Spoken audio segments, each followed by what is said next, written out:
Yeah, it did. Okay. Let me show you how terrible of user experience this is. So if you're in YouTube Studio, you're here, and then you set a stream key here, and you there's a copy button. What is a copy? Do, does it copy the stream key? Does it copy? I don't know. What is a copy? It doesn't say copy stream key. It just says copy. So terrible UX. Someone should fix that. Today, we are actually dual streaming on both Twitch as well as my old YouTube channel. And if you got to look at my YouTube channel before about an hour ago, you'd see a bunch of old cringy videos. Back when I did a bunch of videography stuff, I thought I was good at videography. I wasn't really that good at it, especially the editing afterwards. Terrible stuff. If we have time later, maybe I'll show you one of the videos that I hid. But very cringy. Hid most of it. I left one video there, which is a demolition of a parking garage that I thought was pretty cool. But yeah, sweet. Let's go ahead and get started. So today, we'll be showing you guys ChatGPT, Codex, and Hermes. Differences between them, how to set up Hermes depending on how you want to do it, and the benefits of using Hermes over just using something like ChatGPT or Codex. We're going to be specifically working with OpenAI stuff today and going to try something for the first time. I'm going to live record a video that will be published on my channel separate from the VOD while recording live. So I will be watching for your chats. I'll try not to interact with the chats until I get to a break. Like I'll do a cut in the video so that the video doesn't seem like I'm streaming. But yeah, that's the plan for today. I will get started in just a second. I'll need to switch views to the recording view. So that way the chat's missing from there. Let me make sure I can see all the chats and everything from my window here. I can. Let me make sure I can preview my video.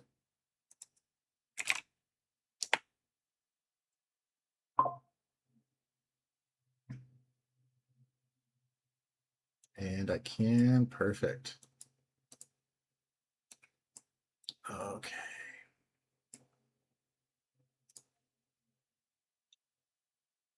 All right, and actually, let me make this video a little bit bigger.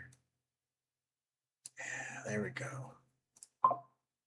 Hello, YouTube. Long time no see. Today we are setting up we're going to be talking about ChatGPT. We're going to be talking about Codex. We're going to talk about Hermes. We're going to be talking about the difference between all of them, why you might want to use just regular ChatGPT, why you might want. All right, let's restart that. Oh man, it's one thing to do a video recording when you can screw up as many times as you want to and no one sees it. It's a completely different thing to be doing it while people are watching. All right, so hello, welcome to a video we're doing today about ChatGPT, Codex, and Hermes specifically. You could substitute Hermes with OpenAI or OpenClaw. Basically the same thing. Hermes is arguably a little bit better. OpenClaw is officially bought by ChatGPT, OpenAI last I checked, so maybe it's a little bit more supported. We're talking about Hermes today specifically. We're going to talk about the differences between them and why you might want to use one versus the other and how to set up the Hermes. So we'll go and get started on that right now. Perfect. Amazing. So let's get this pulled up. Where is my regular ChatGPT? My regular ChatGPT is here. All right. So we're going to start off by talking about what you would use it for as a regular person. I'm going to be using some examples of how you might use it as a restaurant owner, mainly because that's how someone asked me to use it recently for them. I know that at least one member of the audience right now is a restaurant owner, so that seems like a good practical way to recommend using it. And then we're just going to show kind of how it works, how you might want to use it, and then then we'll get into Hermes specifically. Which if you've been in any of my previous streams, we do use Hermes via Discord for pretty much everything that we're working on. Highly recommend it. Super useful. But yeah, that's we're not going to start there yet. We're going to build up to there. So, and there's another bad thing. My camera's up here and this one's down here. So let's see if we can adjust this. No, I cannot adjust that right now. We'll make it work. We'll make it happen. All right. So we're going to start off with ChatGPT specifically. We're going to look at it from potential ways that you might use it. The example we're going to be using is actually a restaurant owner, mainly because someone recently asked me to do something with a menu for them as a restaurant owner. So that's going to be something super easy to show and demonstrate to you. But also because that's a practical use case that would make sense to a lot of people. There are quite a few restaurant owners. A lot of them make their own menus. A lot of them don't pay anyone to do any graphic design for them.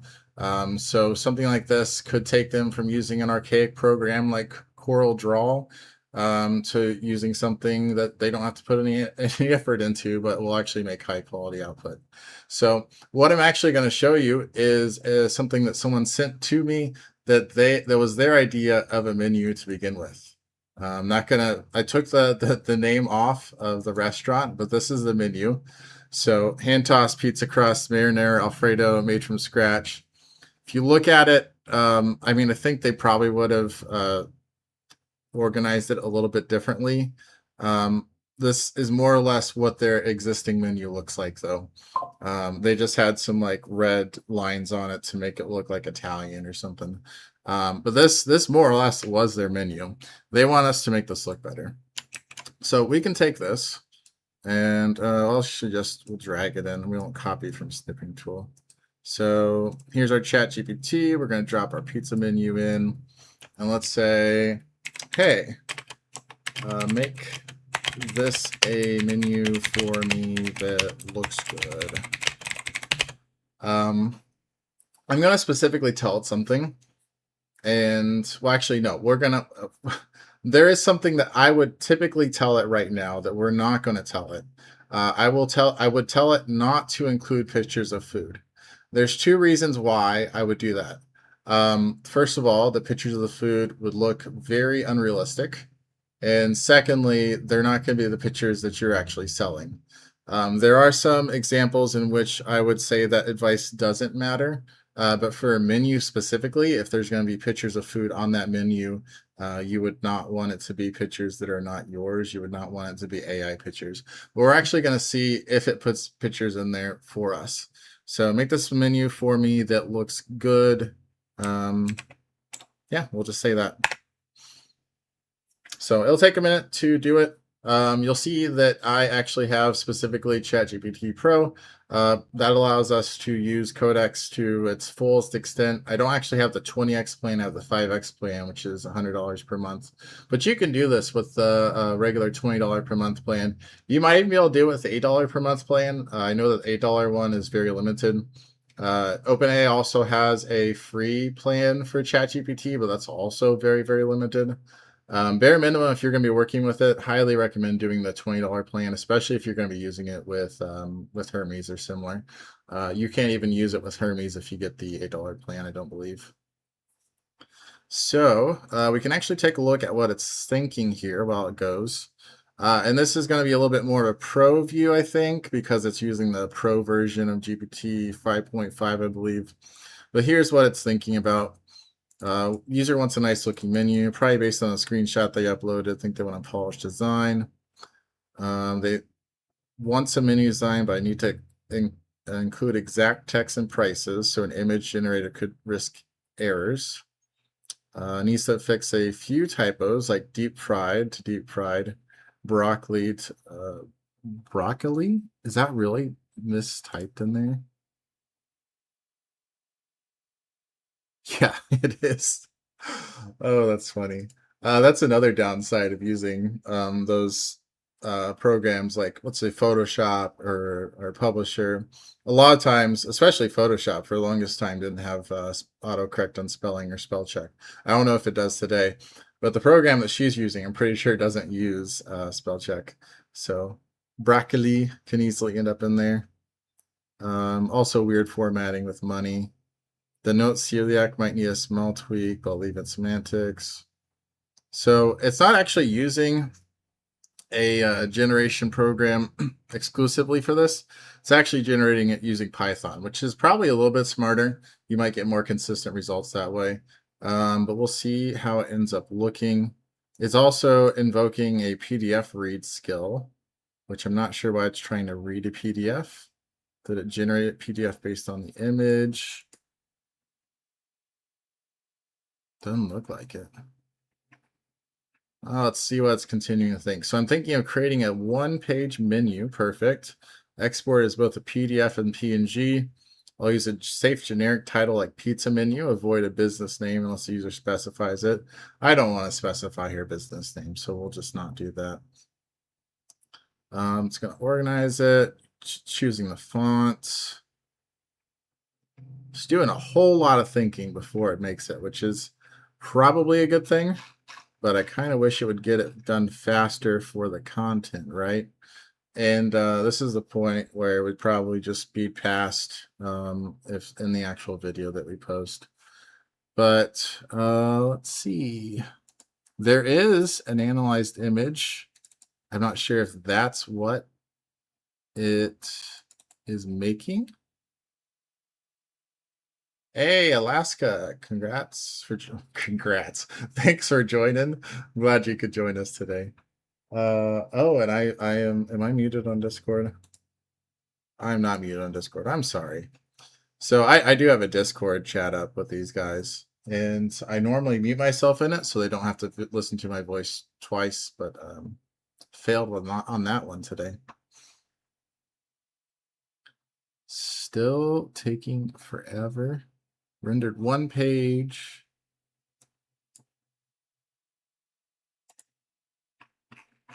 And I do have the benefit. Oh, it's finalizing its answer. I do have a benefit of telling it to answer now. I think to give us the best shot, we're just going to let it finish thinking. But hopefully here soon it will finish thinking and actually generate an output for us. Typically, future questions, like if you want to redesign it a little bit further, the responses don't take as long. But the first one looks like it's going to take a minute.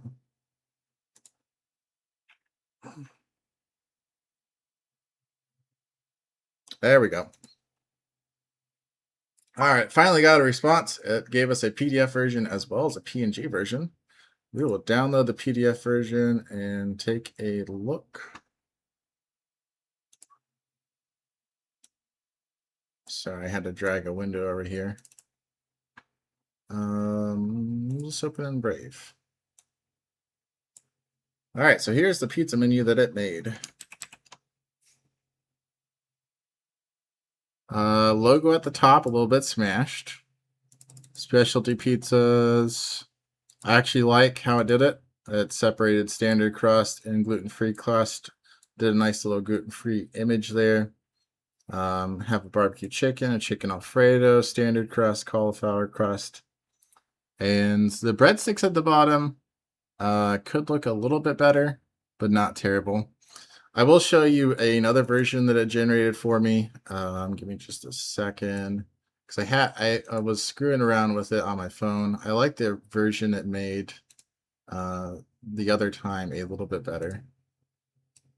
Let me hide the name of the place. Close enough. So this is what it made the first time. I actually think that this is probably a little bit cleaner looking. If we asked it to, we could probably get a little bit closer to this. In fact, we might ask it to get a little bit closer to this. But this is kind of what I was hoping it would do again. But since AI is non-deterministic, it will just do whatever it wants to. So we will actually switch back to the other chat and ask it to make it a little bit better. See if we can get it to,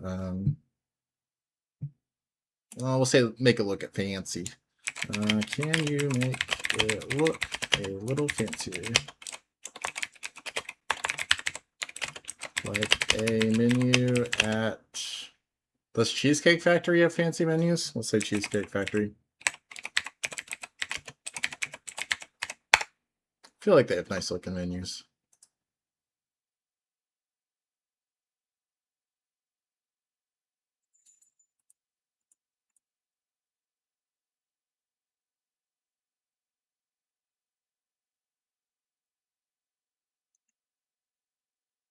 So back into its thinking, using a code to generate it again.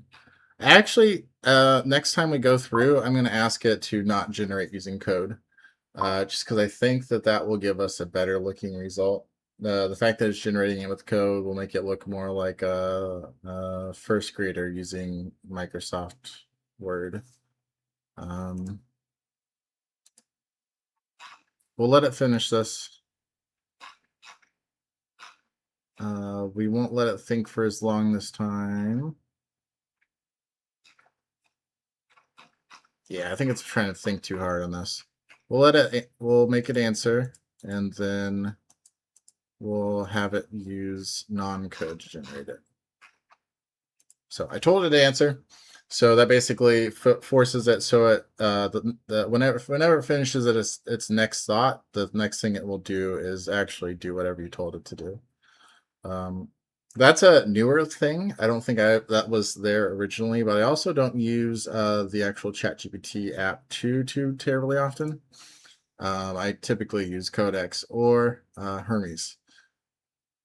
So we'll see what it ends up answering.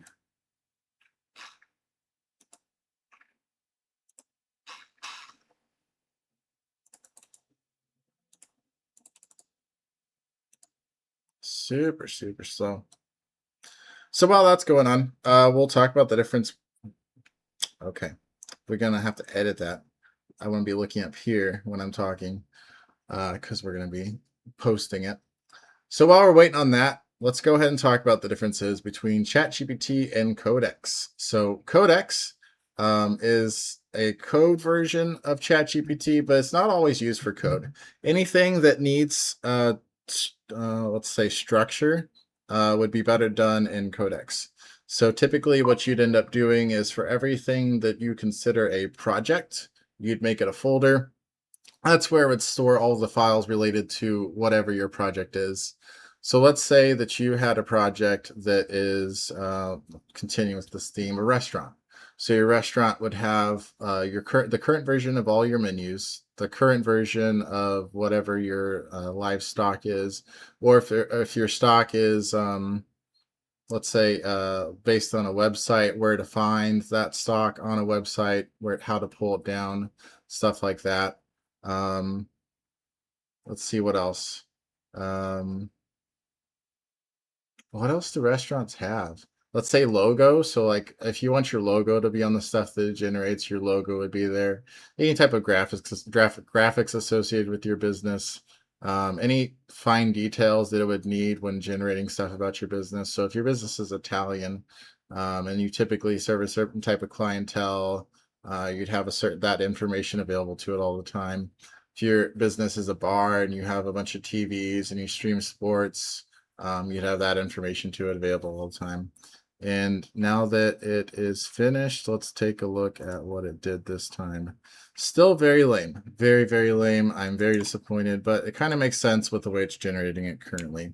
So let's try not generating with code. Just generate with LLM. So we'll see how it does with that. While that's going on, we can actually take a look at Codex. There is, for what it's worth, in regular ChatGPT, you can do projects. We will hop into here. You can see my garden raised bed project, but you can create a new project here. You can name it whatever you want to. In that project, you can have files in the similar way as you can with Codex. It just has a little bit more difficulty whenever you're accessing stuff outside of regular methods. Like, let's say, for example, with your restaurant business, you needed to access Square's inventory system, so it knows how much Coke you have left, how many bottles of Grey Goose you have left, or whatever. If you need to access that via an API, that's not something that ChatGPT would probably be able to do, unless you created a specific plugin for it, or Square had a plugin for it. Technically, I think that well, I would typically call it an MCP server. I don't know if OpenAI has officially adopted that. I know that they had their own MCP server like thing, but that would be what you would typically install an MCP server for. But Codex would be able to do that without having an MCP server, because it can access your terminal. But here you can also have projects, and there's sources that you can add. So the sources for my garden raised bed projects are all markdown files, basically just saying what's in the garden, what the layout is, some basic details around that. So you can have projects in regular ChatGPT, but for most things, I would suggest doing it in Codex. When you're using the ChatGPT plans, there's also a difference in how much usage you get whenever you use Codex versus ChatGPT. Like for the $100 plan, you get unlimited ChatGPT, but you have limits on Codex. So those limits, if you do as much as you can in ChatGPT, those limits won't affect you as much. All right, pause from recording. We'll look at Wagon's message. We'll let you download in a format that you can edit in reference to updating prices. Probably not, unless it's a PDF. Sometimes they'll let you download a PDF. We'll see if we can do that for you. Let me look at the current result, and then we'll do that. So back to actual video recording. So we have a result now. Let's take a look at it.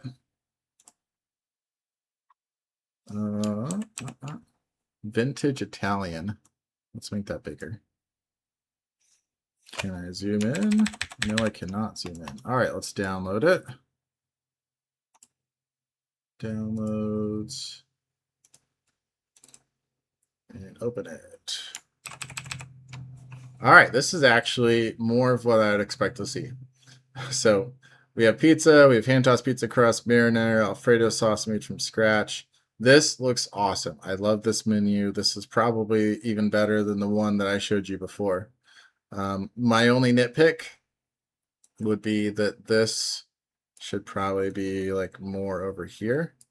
It's fine where it is. To me, it looks a little bit off, but given how much space there is available, like it's just trying to fill in space with stuff, and it did that with this.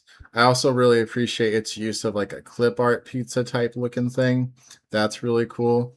Also appreciate the breadsticks here with the clip art look. That's really cool. And it did a really good job of laying this out in a way that doesn't look stupid. So breadsticks, $14, served with marinara sauce, Alfredo sauce, cheese breadsticks, cauliflower, gluten-free. And for the record, I also think these prices are insane. But the geographical location of the restaurant makes it so that the prices have to be a little bit more insane. So Wagon asked, will it let you download in a format that you can edit? We are live here, so if you are watching this back, you could be watching a VOD, but you're probably watching the cut down version. If you want to watch us live, we're here Tuesdays and Fridays, 7 p.m. Eastern time. And if you are here, you can ask questions, we will answer them. So Wagon said, will it let you download a format that you can edit the prices? That is a great question, because prices do need edited every once in a while. I will ask it if it can provide us this exact one in a PDF so we can edit the prices.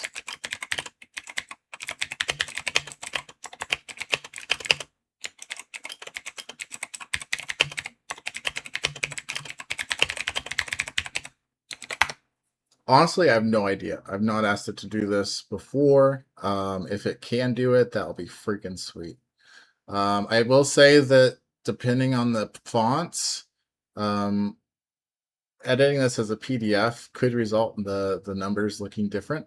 I don't know even know if I have a PDF editor on this. I mainly use my Mac for stuff. I'm on Windows right now just for streaming because I'm normally playing a game while I'm streaming. Today we're not, but oh, it said that it might be able to use a docx too. All right, so while that's going, pretty much everything that can be done in ChatGPT can be done in Codex better. It doesn't work the other way around. So Codex has a lot more access to the underlying system. So Codex can run terminal commands. When we get into this later, let's say we're setting up Hermes, we're setting it up on a virtual machine. Codex can connect to your virtual machine over SSH, and ChatGPT cannot. So those are certain limitations that are unique to each one. I would say that typically I'm not using ChatGPT unless I just have a generic question.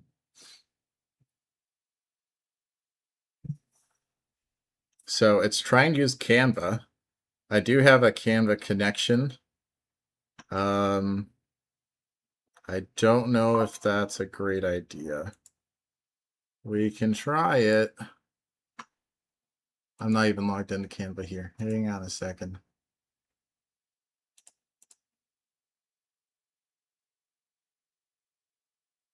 Oh, okay. Let it cook. So we do have a menu in Canva that you can edit. So that is a benefit. Actually, I'm not sure if Codex would have had a connection to Canva. The Canva connection, I think, might be exclusive to ChatGPT. So this is actually one situation in which ChatGPT worked for us. It put it in Canva, and I don't even think you would need to have a good subscription for Canva to make this work. It just automatically put it in here for you. And that more or less looks like the design that we already had. Nothing looks off. Everything looks good. So to answer your question, Wagon, yes, it can, at least with Canva. You could ask it, like if it didn't have a Canva connection, I'm not sure what it would do. We can see what happens if it doesn't have a Canva connection. Let's say you didn't have access to Canva. What other options would there be?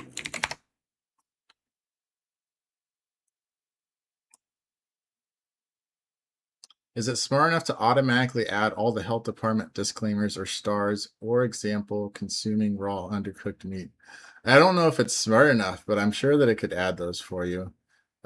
So you can see what that looks like here in just a second, because chicken is one of those things that's going to be a raw or undercooked meat item. So let's see if it can add it without making it look like trash once it tells us the other options. It's thinking and it's saying that it could use PowerPoint, Word, SVGs, DocX.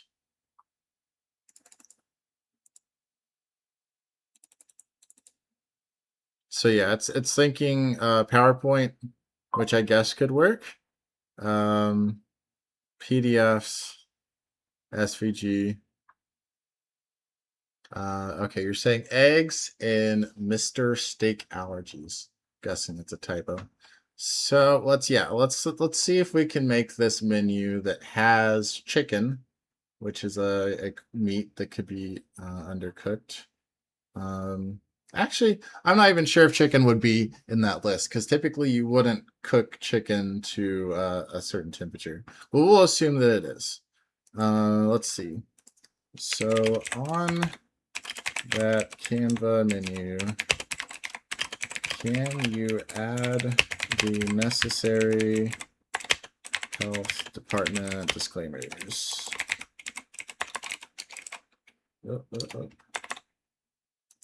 Move capsuling. Okay. Disclaimers. And I won't even tell it. which disclaimers.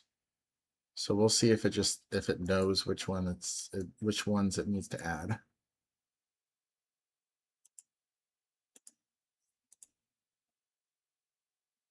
So I believe they mean standard health disclaimers, raw undercooked meats, allergens. Yep. So it knows I'm in Tennessee. It's thinking specifically about Tennessee. It would know wherever you are also, so it thinks specifically for that. It's looking for FDA food code, looking at Wikipedia, searching the food code consumer advisory, ARVIX, specifically about vitamin K.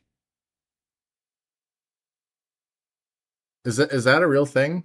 Do you have to let people know about vitamin K in cheese, yogurt, and meat products? I guess it's in Australia.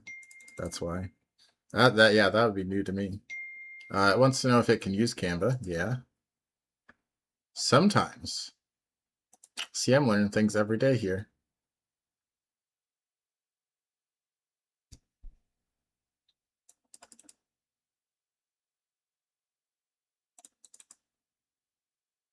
Find section 360311 in the FDA. 2022 food code. Is that the latest or is it looking at old data? Let's see. FDA food code 2026. Nope. 2022 is the most recent version, it appears. So it did grab the most recent one, it seems.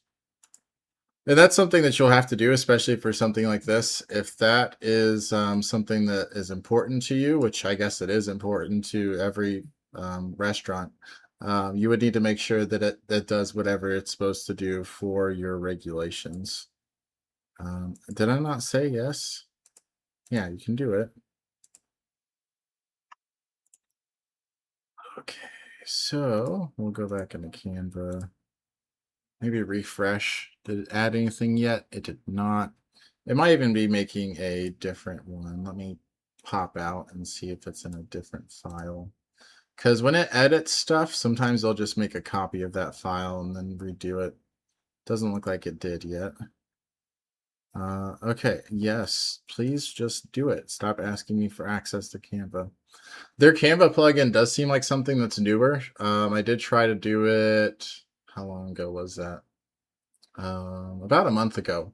It was very buggy. This, we'll have to see how it does. It's the best I can say. And really the only reason I'm using it is because that's where it put it. And if we want to be able to edit it, that's where it would need to maintain it. So we'll just kind of see how it works. While that continues, let's go ahead and continue to talk about Codex versus ChatGPT. So what can we show you without showing too much? Let's pop into settings. No.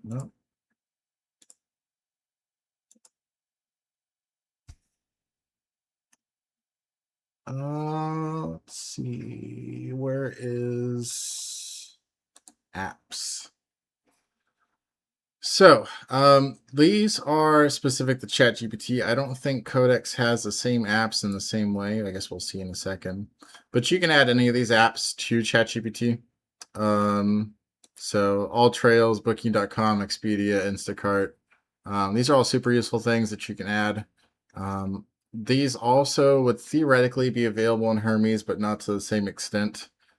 These would probably be more reliable than what you'd have in Hermes.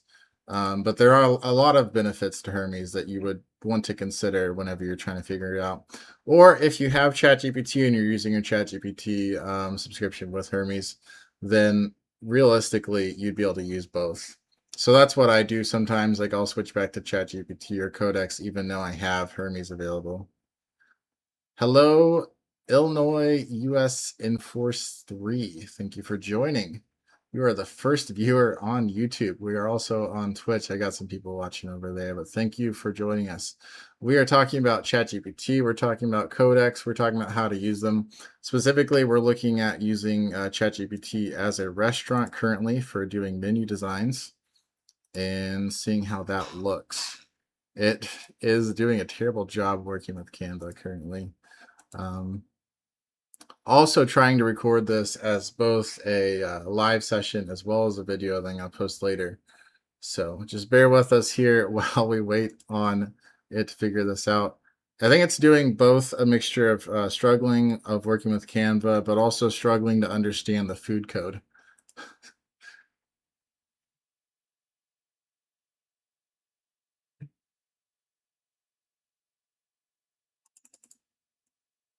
Maybe that's part of why the allergens for the food allergies and celiac disease was there to begin with. Yeah, it does say gluten-free crust is prepared in a shared kitchen. I mean, it is. Maybe that should have been included in there too. I wouldn't trust that the original, this, for the record, this is the original menu that we're working with. I wouldn't trust that this necessarily has everything that it needs to have on it as from a food code perspective. But what we have is arguably a ton better than that. Yeah, I think it's just struggling working with Canva. That's the bad thing about using apps like Canva with it. It says that it supports all these apps, but that doesn't mean that all these apps actually work good with it. I would trust it with something like Expedia, Booking.com, Instacart, just because those are all things that it's going to be hard for it to mess up. It's going to be able to search for whatever groceries you're looking for, search for whatever flight that you're looking for. But when it comes to something like Figma or Canva or like 3D animation and design, yeah, that's going to be harder for it to do. Alaska asked, for apps in ChatGPT, do you have to have paid subscriptions to do the apps? I would say probably yes. Don't know that for certain, but their free version is very, very limited. You basically can't do anything on it. And it wants to use Canva again. Perfect. Thank you. You can use it as much as you want to. Stop asking me. We can look at their plans real quick, though. Where's the... Yeah, this is a good browser window. So ChatGPT pricing.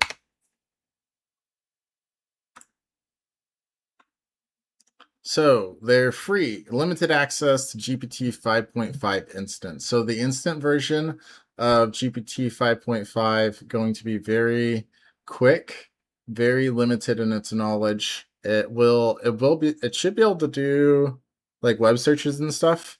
It can do limited deep research, limited memory context.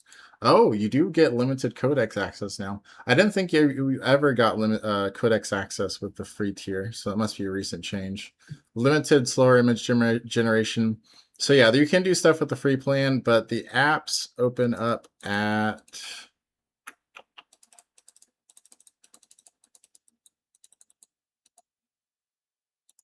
It doesn't really say. I would think they open up at Go or Plus. But in theory, maybe they are available free. I don't see where it says where they start being available. My best advice is just start with free. See if it gets you to where you need to go. If it doesn't get you there, then start upgrading from there. What's nice is if you change plans mid-month, it'll do proration. So if you go to free to go, you'll pay the $8 per month. That $8 per month will start at the day that you upgraded to go.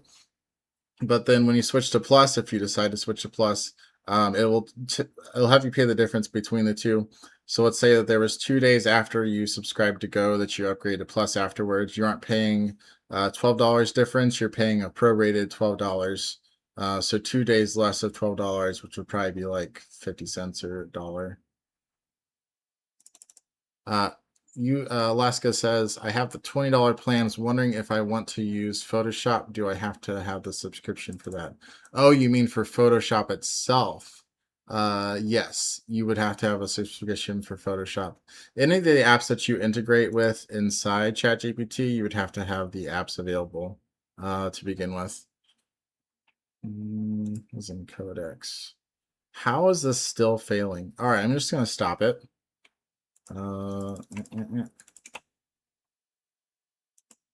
We'll have it answer now. Whatever. Yeah, so any of the apps available in here, you have to have a subscription with it if you have if you have to have a subscription to use it. So booking.com obviously wouldn't need one. Expedia, you probably wouldn't need one. Instacart, you don't have to have one, but you get cheaper prices if you have the Instacart Plus. But anything like Apple Music, if you have Apple Music already, you can use that. If you don't, you would have to have a subscription. Same for Spotify, same for Canva, same for Photoshop. Hopefully that makes sense. Highway robbery.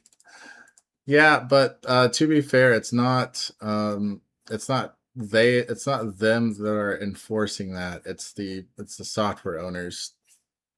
Like it doesn't just give you access to Photoshop because they don't have a deal with Photoshop. They just have a service that works with Photoshop, allegedly. Thinking failed. All right, so we're just gonna have it try to do this again with without using Canva. Ignore Canva. Your plugin sucks with that.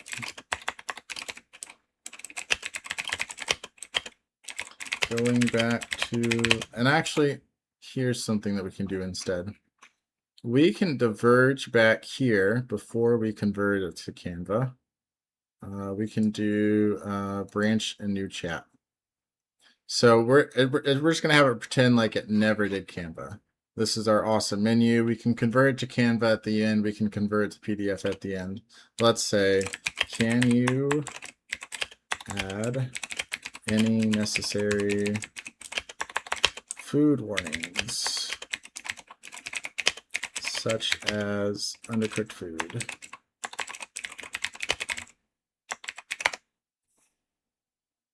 Food. Food. Yep. Typos are fun.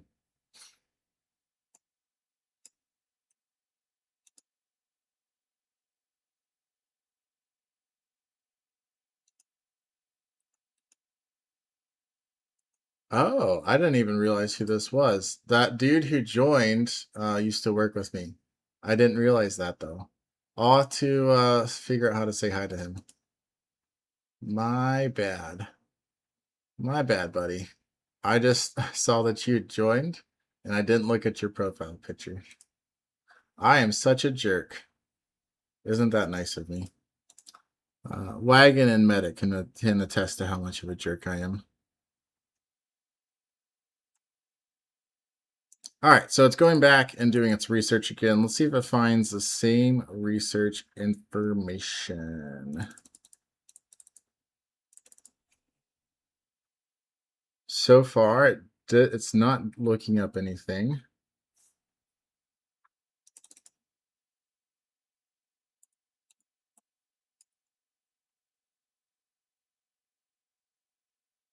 The user wants to add a food warning to a menu, but only something related to undercooked foods is needed if it's served.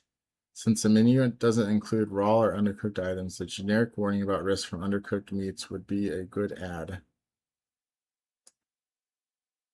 Since the menu doesn't include raw or undercooked items, it would be a good add. Interesting. I'll include common allergy notes too, like a gluten-free description. I'll generate the image with these cautious updates included. We're just going to tell it to answer now. Okay, so here's what it did. And let's download it, take a look at it. Where are you? Where are you? Okay.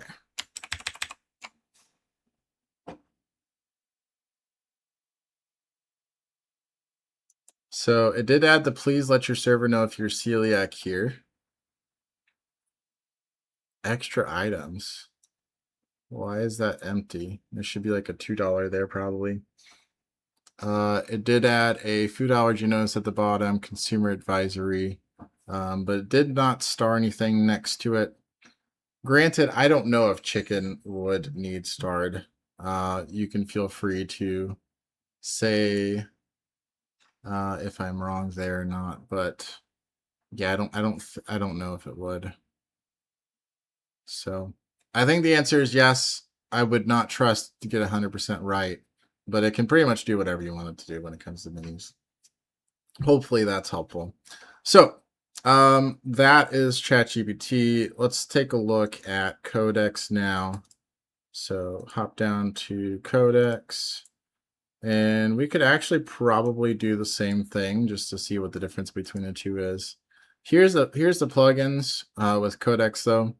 I guess it does have a lot of the same plugins with creativity. Does it also have like Expedia? No. What was another one? Booking. So yeah, not quite the same plugins. Some of the same plugins. It does have Canva. It does have, I would imagine Photoshop. Maybe no Photoshop. It does have Figma. Yeah. So like I said, this is more of like I'm working on a project. I'm working on code. I'm working on something that needs a lot of context. So let's just start from scratch. My Cool Kitchen. It's the name of my restaurant. Chicken is not. Okay, fair. My Cool Kitchen is my name of my restaurant. I need close that. I need to generate a menu for my all-American restaurant. I am drawing a blank.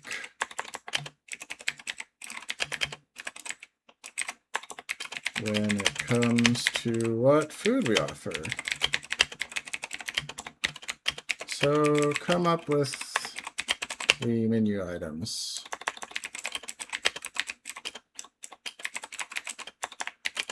Store them in markdown files, but be prepared to generate menus in image or PDFs.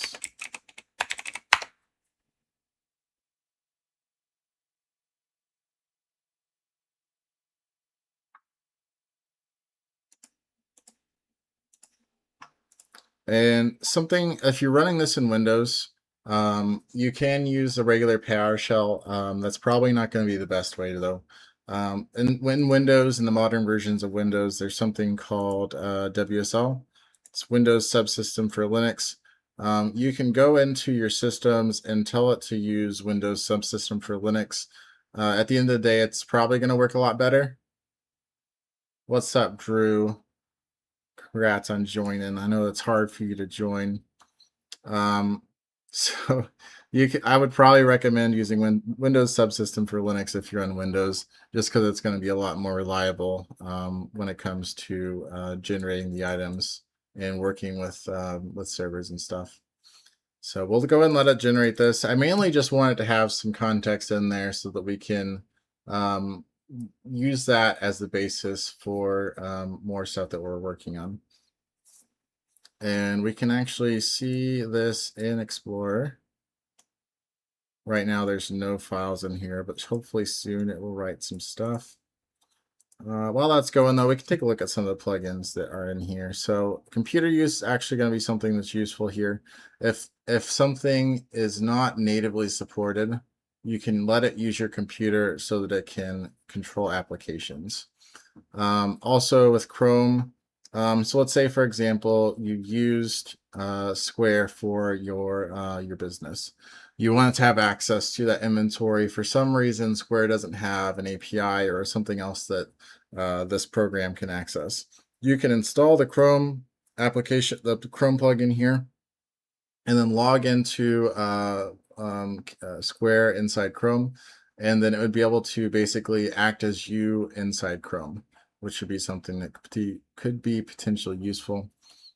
It also can apparently make stuff in Google, so it can use Google Sheets, Google presentations. Honestly, that would probably be more reliable and better when it comes to generating stuff over Word and PowerPoint. I would imagine that generally speaking, spreadsheets, presentations inside Google is going to be a lot easier to work with.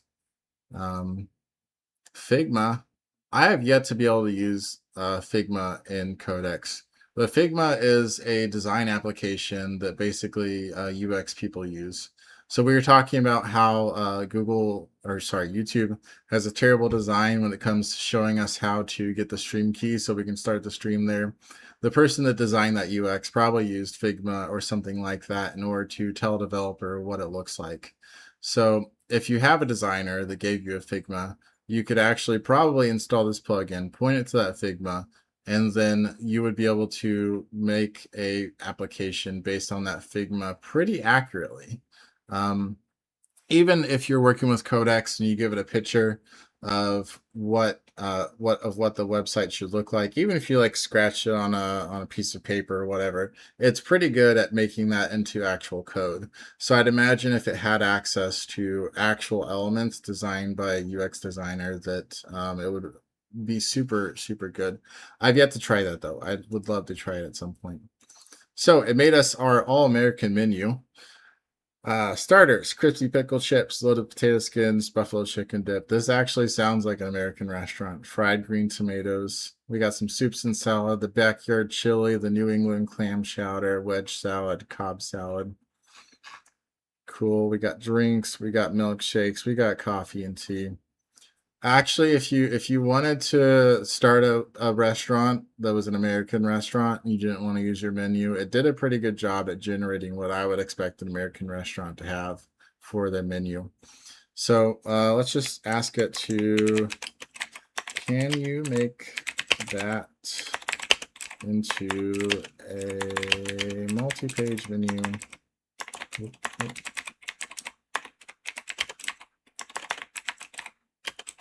Do not use Canva.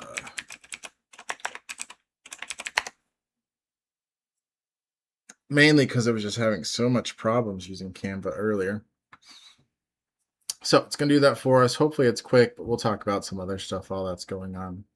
Codex, highly recommend using it over ChatGPT in most situations.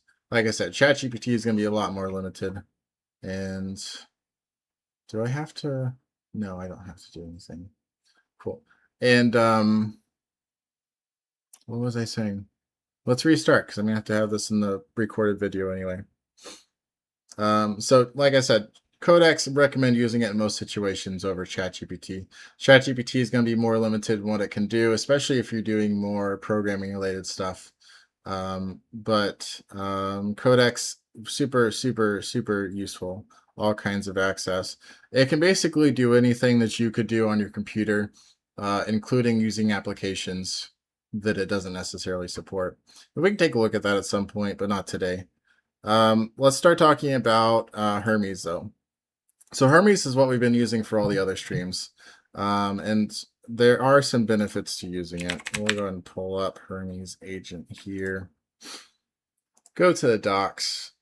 So let's imagine that you're like me. You like to hop around between different service providers, depending on the quality of the LLM.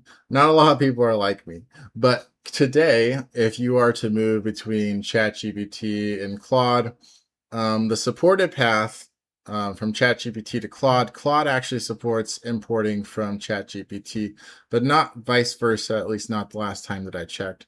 That import is also not going to be very reliable either. So not a great experience if you're switching between them. Ideally, as a user, you should just be able to use whatever service you want to, and your stuff moves with you. That's where something like Hermes would come into play. Hermes will let you use pretty much any provider that you want to. We can take a look at the list of providers here. They recommend that you use, I don't even know how to say it, Noise Portal. That's their service. Like it's yeah. Noise. I don't even know. Okay, we got to do this again. Sorry for the recorded version.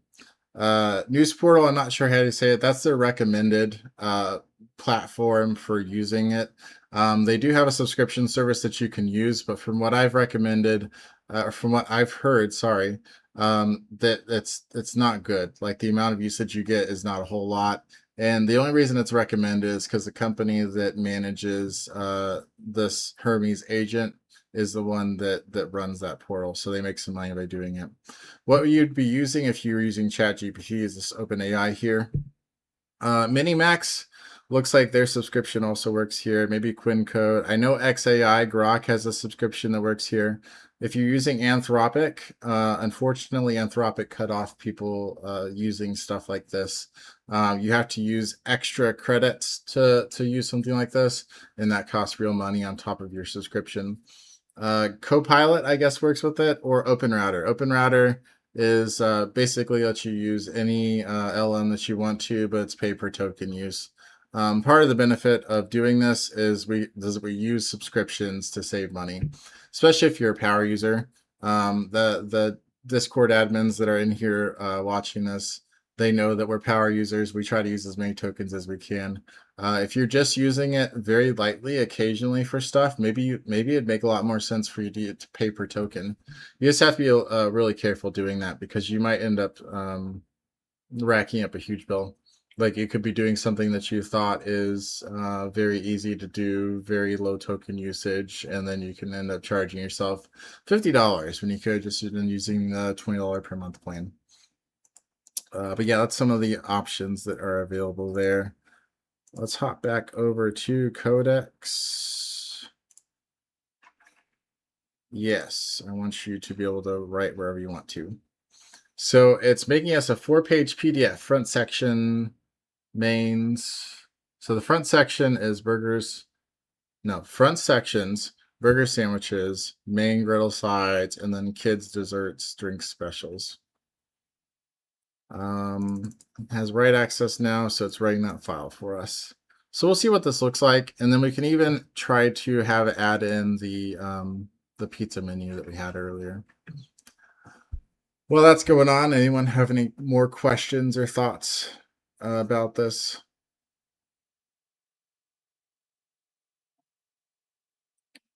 Let's see. A whole lot going on right now. Continue to think. So we can continue to talk about Hermes agent. So on top of the ability to move around between different LLMs, you also get some additional control over what it remembers, what it knows about you. That same control isn't as readily available on the other services, so not quite as ideal. But also, a big thing about LLMs is remembering stuff that you've talked about, remembering stuff that's specific to you. When it comes to using the mainstream providers' applications, that's more or less a black box. You don't know how that works. When it comes to using something like this, you literally control how it works. There's different ways. Well, let me explain how it works by default. By default, you have a soul.md, which pretty much everyone has nowadays. This is what your LLM always has loaded, and this is what basically tells it how to act. If you want your LLM to always talk like a pirate, in your soul.md, you can say, you are a pirate, always talk like a pirate. Your ship is the Bloody Pearl. You sail in the mid-Atlantic. I don't know. Whatever instructions are relevant to it doing its job, you would always put in the soul.md. And then there's also a memory.md. Memory.md is stuff that's immediately relevant to it always. So let's say that as a person, you prefer dark mode. That's something that might be relevant in the memory.md. That's an example on their docs. Let's say that you speak Spanish as your primary language, but your secondary language is English and you're trying to practice it. So you might put that in your memory, so that way it knows to talk to you in English, even though your primary language is Spanish. That's a good example of that. So those are two things. And then it actually has very specific limits on how big those can be. So if we go to, let's see, getting started.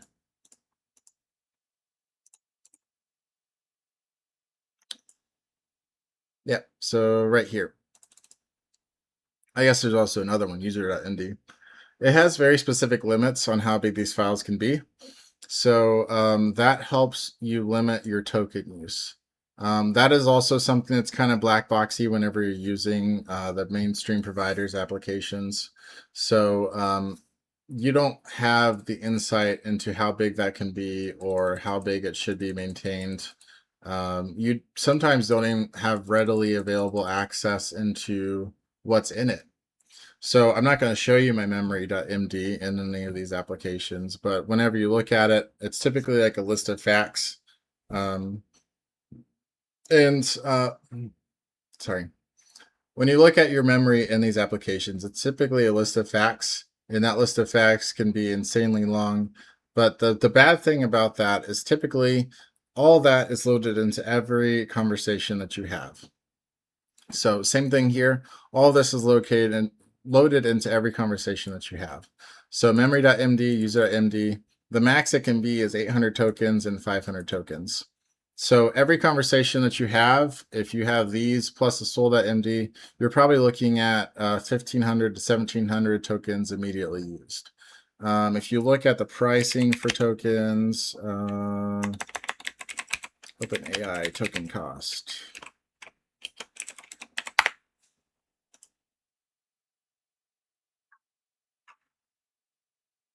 No, tell me token cost, not subscription cost.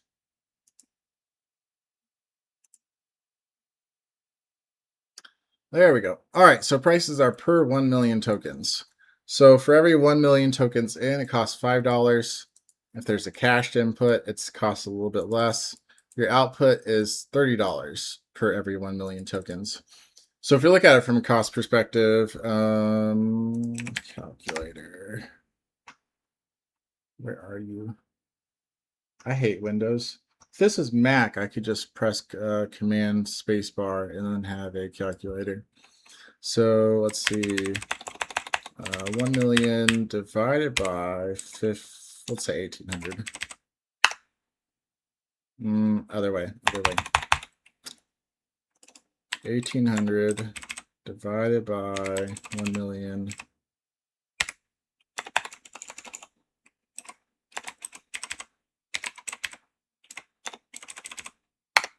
So times $5. So not a lot, but basically 1 penny of usage is always used for that context. If that context was bigger, it could be additionally, if that context is bigger, it could be larger than 1 penny. But we don't want to waste too much money on stuff that isn't necessarily relevant to every conversation. So that's part of why they made it so small. Let's take a look back at Codex. Done. Made into a 4-page menu. Oh, this looks like trash. I'm so sorry. I would expect this to be better. This looks terrible. So this is a practical situation in which it probably would have been better to use ChatGPT over this. So learning things, I would have expected it to do better on this. How did you generate that menu?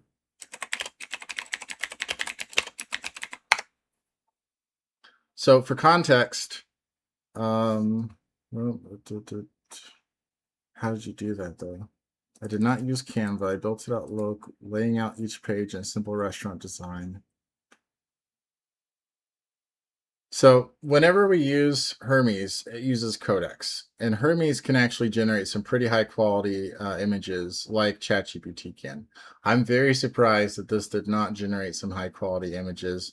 I think maybe just due to the fact that we asked it to generate a 4-page PDF menu, it might have not done it the way that we wanted it to. Alaska, if I have a lot of stuff in ChatGPT already, if I switch to Codex, can it draw from what it already has in ChatGPT?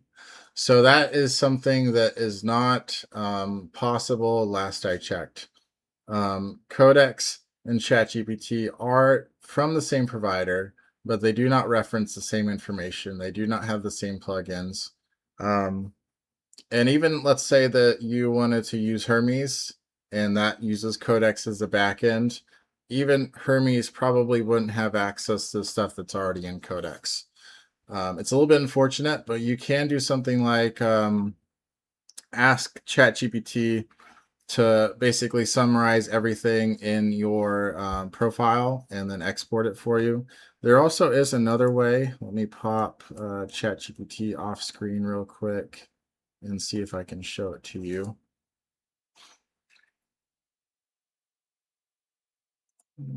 Data controls. Yeah, so here we go. If for some reason you wanted to switch providers or switch applications from the same provider and you wanted to get all of the data that's available, you have a few options depending on who your provider is. I did this with Claude whenever I was switching from Claude to ChatGPT. I had to export everything that was me, and then it gave me like a zip. If you do export here, that should just give you a chat file of all your chats, all the memory it has about you, like all the images it's ever generated or that you provided to it should be included in that. And then you can take that zip file and you can put it into a folder that Codex has access to. So let's say that folder, let's go to projects real quick, create a new project next. Whoop. Well, let's say import from ChatGPT. So it now has a new project called import from ChatGPT. You can put that file that gets generated into here, and then it can more or less reference everything that's in there, both now and in the future. And like I said, the information it has could have changed. They could have fixed it. Is different than what's available in ChatGPT. Let me just double check that real quick. Make sure they haven't changed that. This page is probably safe. No, let me drag it up real quick. Personalization. Yeah. Okay, so let me drag this back down. So yeah, completely different. You have personality, you have custom instructions. There's nothing here. I'm pretty sure there is in ChatGPT. It doesn't even enable memories by default. And memory is also experimental. So yeah, you would have to copy all that over from ChatGPT if you would use Codex. But different tools, different uses. And that kind of leads into continuing to talk about Hermes, because Hermes is the answer to that problem, realistically. Not necessarily even Hermes. You could use OpenClaw. You could use any other type of agent like Hermes that built on top of LLMs. But it has all that for you. And I was kind of getting into that before I got sidetracked. So there is the soul, there's the memory, there's the user.md. These are like 1,800 tokens added to every single response that goes with it. So like a penny's worth of data is sent in every reply, and you control what is in those files. You can even tell it to not update those files unless you explicitly allow it. So you can be as fine-tuned with those files as you want to be, or you can just let it manage those files for you. It can put in whatever it thinks is relevant to those files so that it is dynamic and relevant. Doesn't always work perfectly, but it is what it is. Go back into here. So on top of those files, there is what is called a SQLite file. That is a database of every single conversation that you've had with it. By default, it's able to search through all those conversations. I think it uses RAG, which is resource augmented generation. It basically just does a plain text search of all your previous conversations whenever it thinks it needs additional data. That can be good, but it isn't always necessarily the best. So that's where something really cool comes into play. They have excuse me, let me restart. So that's where something really cool comes into play. They have memory providers. So memory providers are just additional ways to store that memory aside from the little local file database. There are pros and cons to each of these. Realistically, I've not looked into all of them.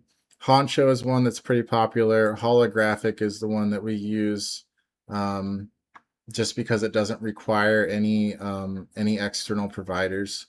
If you want the full features out of Honcho, you have to have an API key for some type of embeddings, which would typically be OpenAI, which would cost you money.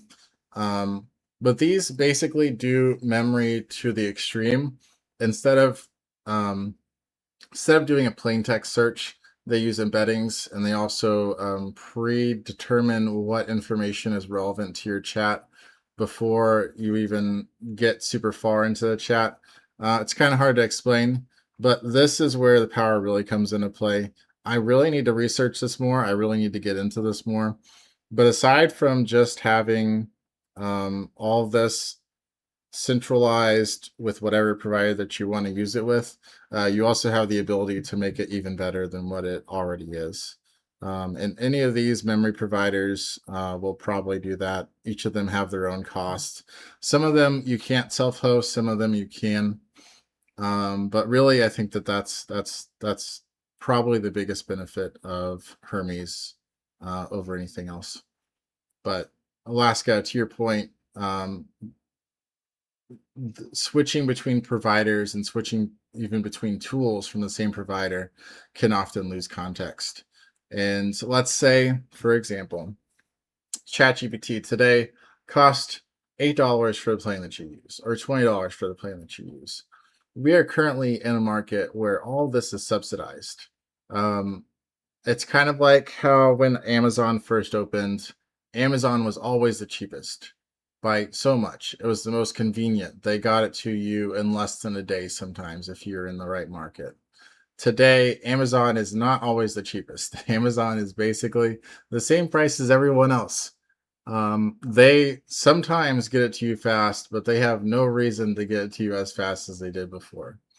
Like some items, if they're close to me, I can get it overnight. But even if it's being shipped overnight, I don't always get it overnight. Sometimes I get it the next day. That's a whole different conversation because we're getting into like contract workers versus regular workers. Yeah, Drew, ads.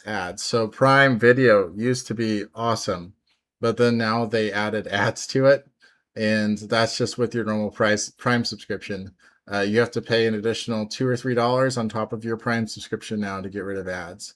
So any service provider that you're using has the potential to screw you over without any of your consent. So you can use ChatGPT today. They might even disable the ability for you to export your stuff. That would suck. I don't know why they'd want to do that, but they could. If you use something like OpenClaw, something like Hermes with a subscription, you control all of your data. If for some reason ChatGPT closed down tomorrow and you didn't get a chance to download your data, no problem. You have that data local.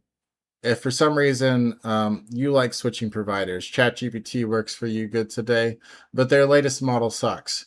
Let's go back to the classic example with ChatGPT.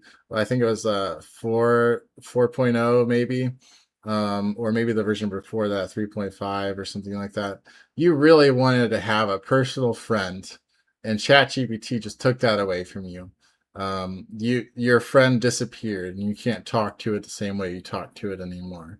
But there's another service that does let you talk to your friend or your boyfriend or your girlfriend that also happens to be AI.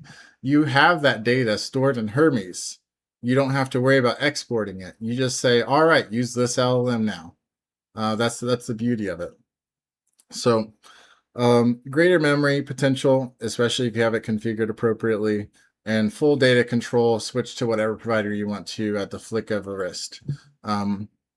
If you want to get super fancy technical, you can add all kinds of tools to this that ChatGPT, Codex, OpenAI don't support. Granted, yes, you can do MCP servers with them most of the time. That's a whole different conversation. but you can pretty much develop anything with Hermes and it will work. You can even have Hermes develop it for you and it would have it. So let's say you have a service that there's not an MCP server for, that is super hard to access. Maybe it's just your own custom application. You can have Hermes develop a way to communicate with that application, and it doesn't even have to be like you developing it. And we'll actually get to that really quickly. Let's hop back to Codex real quick, though, and see if we ever got anything on what we were working on.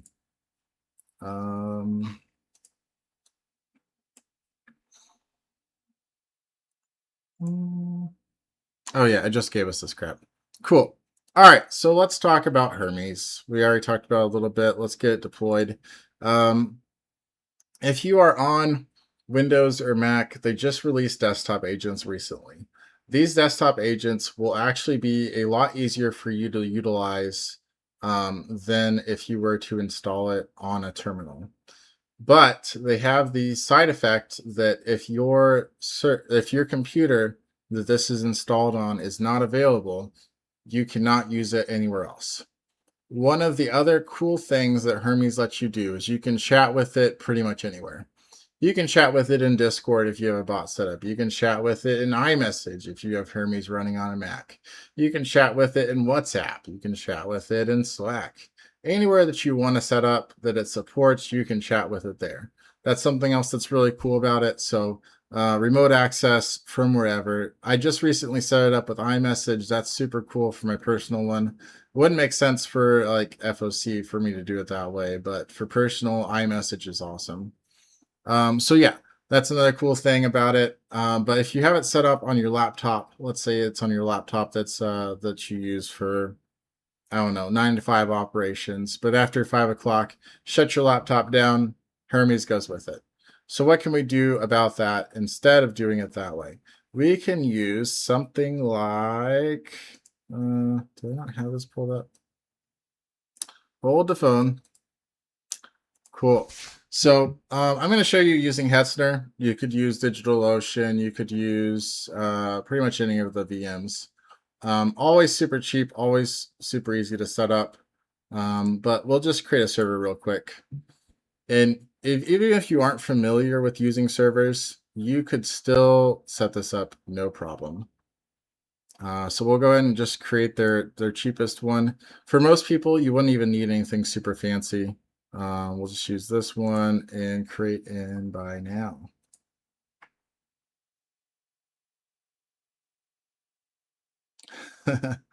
Hey, mate, you're doing an awesome job on your stream. It's super fun to watch. Add me on Discord. Yeah. Let's get you banned. Bye-bye. Okay. So this is getting set up. We should... Where are you at? Do you have a key enabled? I don't think I have a server key set up that this is even associated with. Hang on, we're going to delete this real quick and retry. And we'll need this for the video. So let's say that you don't want to use your laptop because your laptop closes down at the end of the day. We're going to go ahead and create something remote so that we can access it remotely anytime that we want to. So first thing we want to do is do SSH keygen. The only thing that this does is basically makes a key that says, this is our computer, let us connect. So we'll do a cat and look at .ssh id blah blah blah dot hub. So this is the signature of our computer. And you can even have Codex do this for you, but this is just a simple part. So from there, we'll go into here. And this is Hetzner. This is a server provider. You could use DigitalOcean. You could use whatever the providers are nowadays. Pretty much all of them are the same.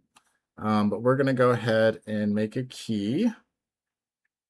I haven't done this in a hot minute. SSH keys. Add an SSH key here.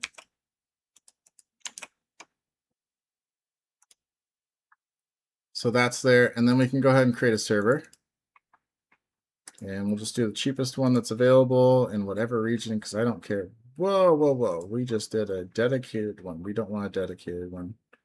So we'll go ahead and create in by now. Make sure that our SSH key is selected. You can use any operating system. It doesn't really matter as long as it's Linux. And there we are. That is our SSH key. So create in by. This will spin up pretty quickly. This is our IP address. And we actually already have the key for this to connect. So we can go into here and we can say new chat. Connect to this IP address and install Hermes. Let's say Hermes agent, just so it has the context. So you could do this yourself. The install for Hermes is actually pretty simple, but showing you how to use it showing you how to do it using codecs, so that way you don't necessarily need to feel like you have to know how to do this or do it yourself. So it needs an SSH username for that. I'm pretty sure it's root. Again, this will vary depending on your provider, but it should tell us what the username is, how to connect to it. We'll just say that it's root. We'll go to console real quick. Oh no, it's probably Ubuntu, because it's an Ubuntu install. So use Ubuntu, and it said that it wants the install, but I didn't tell it the install. So we'll see if it figures out the command. If it doesn't figure out the command, we can give it to it.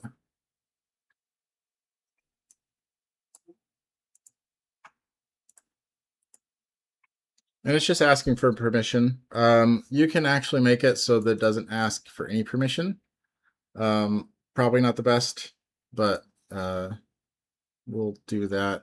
Environments blocking outbound SSH command.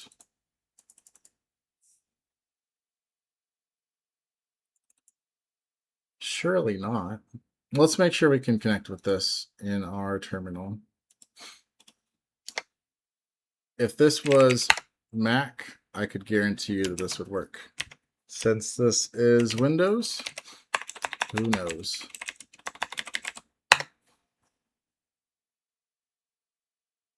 Okay, it's root. And since it wants it, we will go to Hermes agent. And if you really want to do it yourself, all the commands are right here. But this is the install command for pretty much anything that's Nix based, including WSL. So we will say, sorry, user's root. This is the install command.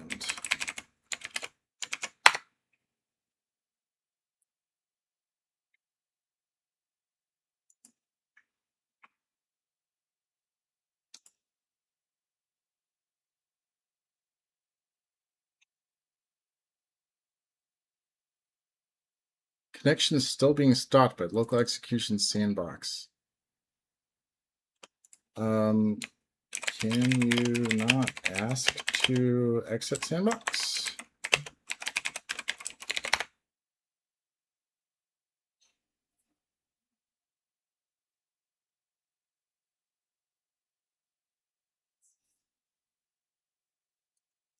Okay, we're just going to say approve for me. Is there anything else that we can do to give it the access that it wants?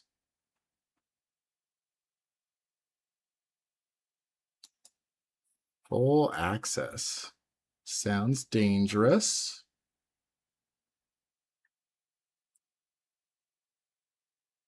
I like it. Let's give it full access. Try meow.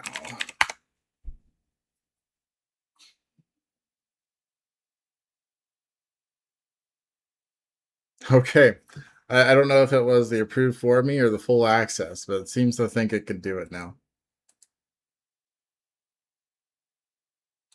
Login failed.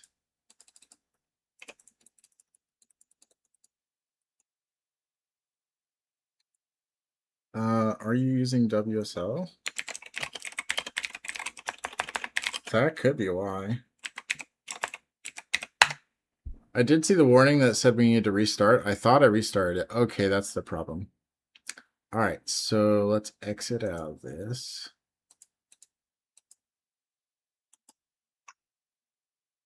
Open Codex back up.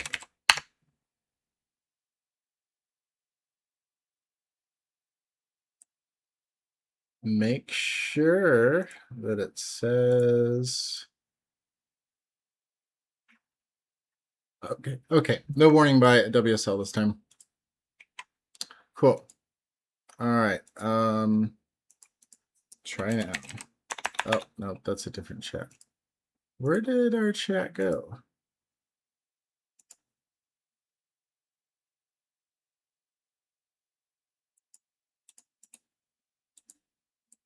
Beautiful. So somehow it lost our chat completely. All right, let's try it again. This is another reason why Hermes would be good. It doesn't let you down. Install Hermes for me on this IP using the root user and this command.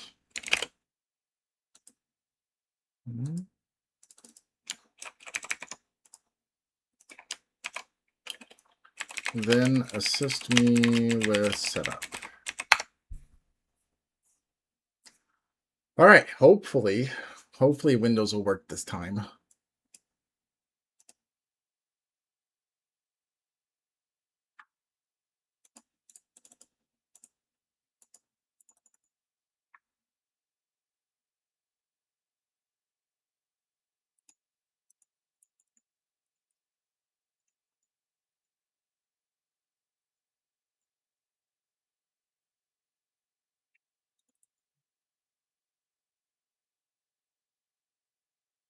So it's running a command. It can't let me see what command it's running. Very nice. Install is running on server now. Okay, cool. So it's actually installing. That's good. We'll let that install. We also have it installed here. The configuration for it will be the same, whether it's installed local or installed somewhere else. It's just the way that it gives you the configuration will be a little bit different. So we can go ahead and do, where is it? OpenAI OAuth. So it's going to have me log in and input this code. So let me switch here. So this is the device code that it's requesting. If for some reason this does not work, you have to enable device codes. So inside your ChatGPT, there is security and login. Down here, enable device code authorization for codecs. You have to manually enable that to get this code to work. But we'll copy it and paste it here and continue. So that's authorized now. And then default model, we can change that to wherever we want to. 5.5 is going to be what it is for us because that is the latest and the best. So from here, this is basically just like your ChatGPT, except for it's your own agent, has its own memories. And then all of this, you can access some of it via the settings. They're still working on their desktop application. It's a newer thing. But similar stuff like personality, you can adjust your appearance, you can adjust the workspace, memory and context.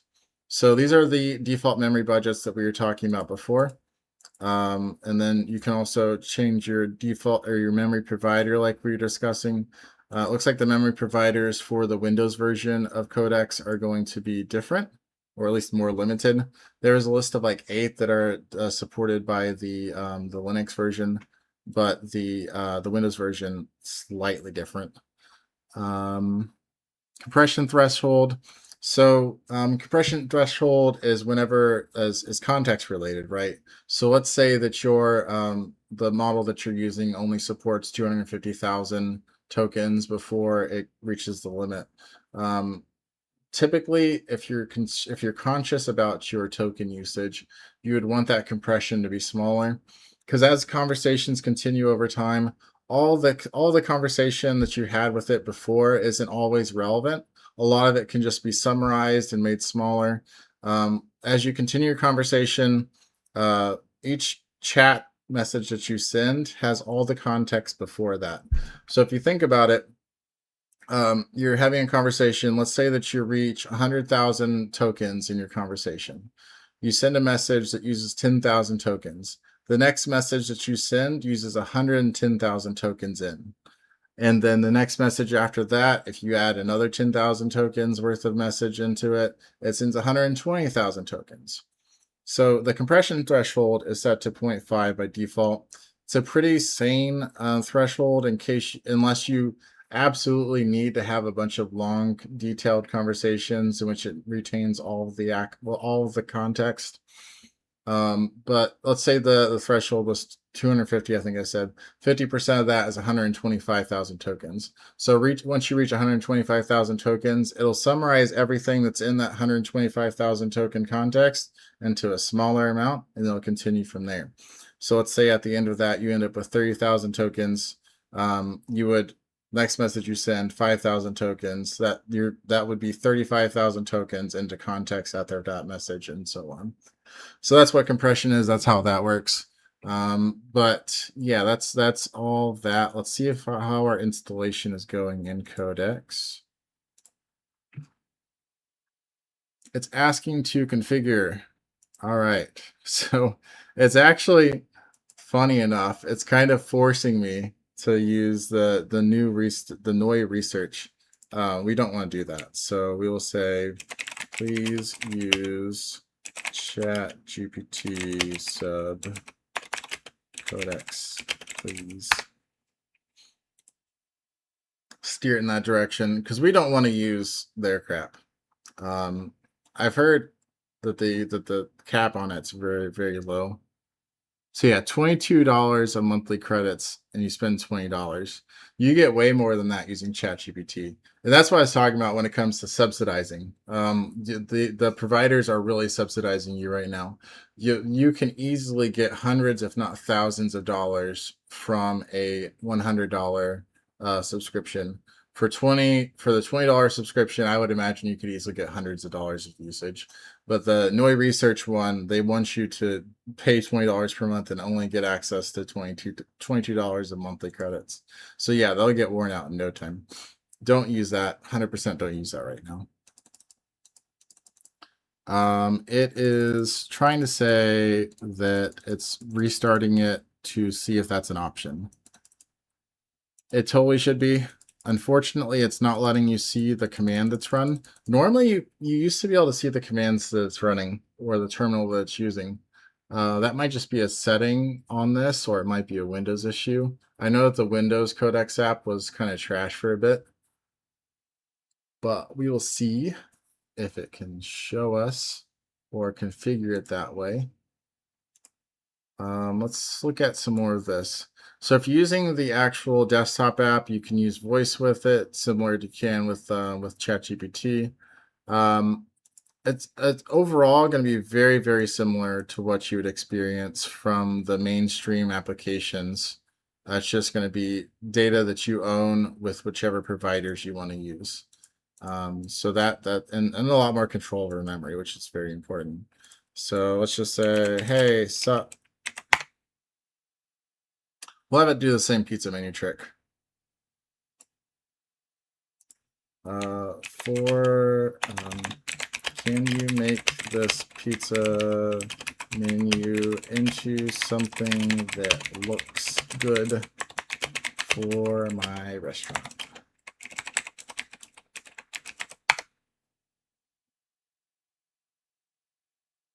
Oh, I was trying to use Opus for some reason. That's weird. Let's try again.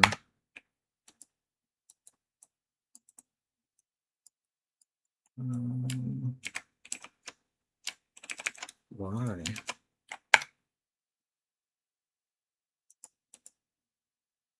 There we go.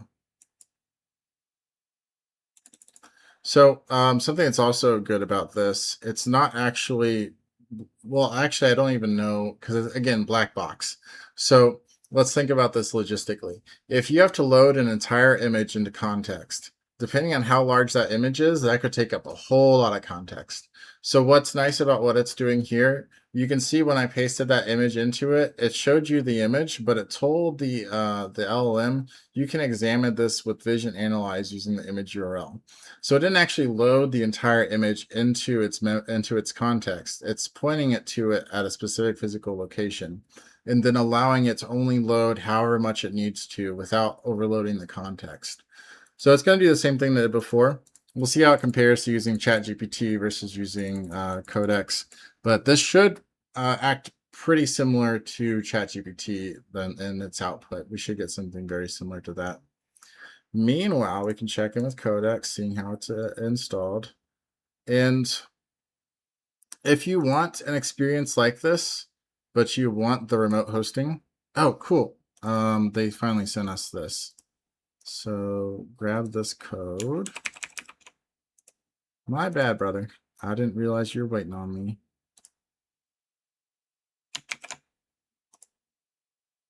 Okay, so God's code is going to set it up for us. You can remotely access these. There is a separate desktop app that will let you access it.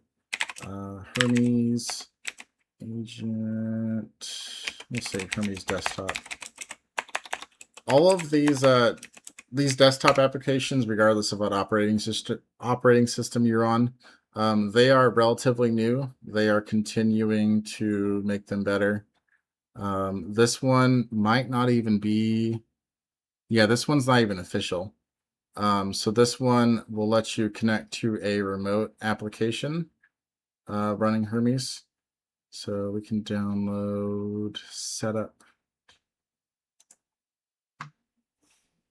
And we'll see if we can get this working before the stream's over. But yeah. More info, run anyway. If you want an interface like this, but you want to still be able to connect to your remote one, you can download an application for that. So still working on that. It's been working on it for 2 minutes and some change. Codex is still setting it up for us remotely. And we will also set it up using something. We'll probably set up using WhatsApp. I've literally never used WhatsApp, or if I have, I don't remember using it. But I believe that's one of the easier ones that you can set it up with. Let's see. Let's fact check that, right? Hermes, connections, WhatsApp.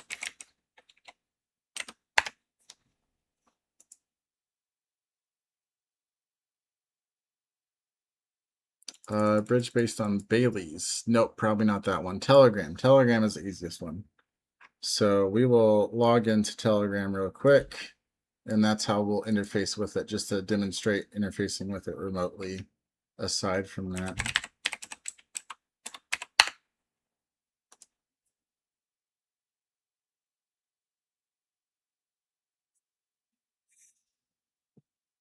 Telegram wants me to log in on my phone. We'll see if I have Telegram installed.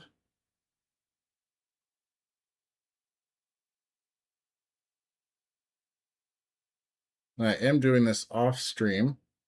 Apologize. But obviously, I don't want to give you guys too much access to my life.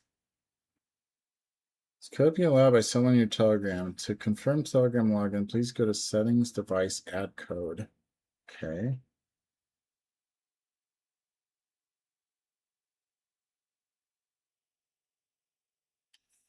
Add device.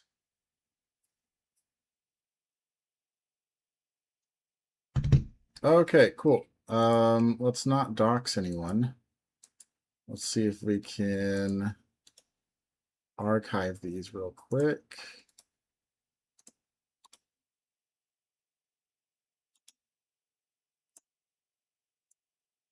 Cool. So here's Telegram. To set it up, we would message the bot father. So how do we do that? Bot father.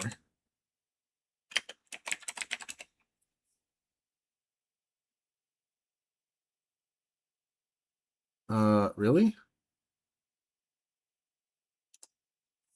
Okay, let's try going back. Where are the instructions for this?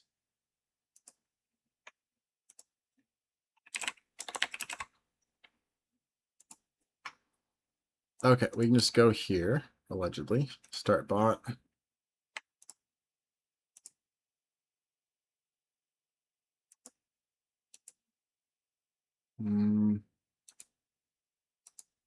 Really? Okay, we will try it from my phone.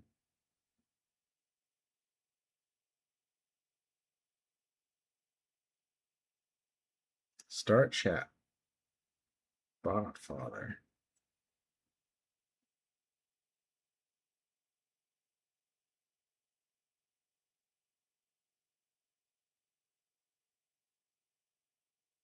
That's the benefit of live demos. They always suck.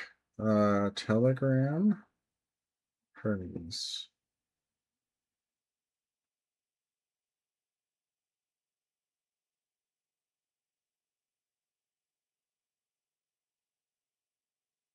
Okay, there we go.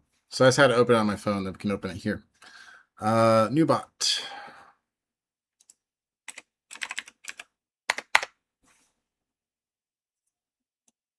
We'll call it Hermes test.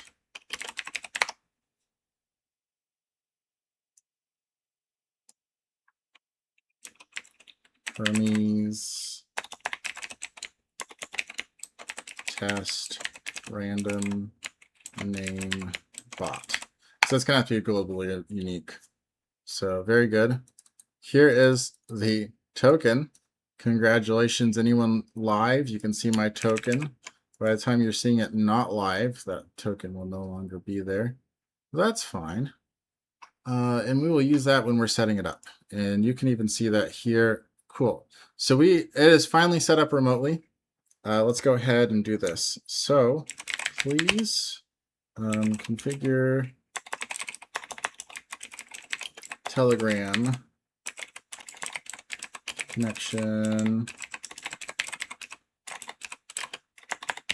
My API key is this.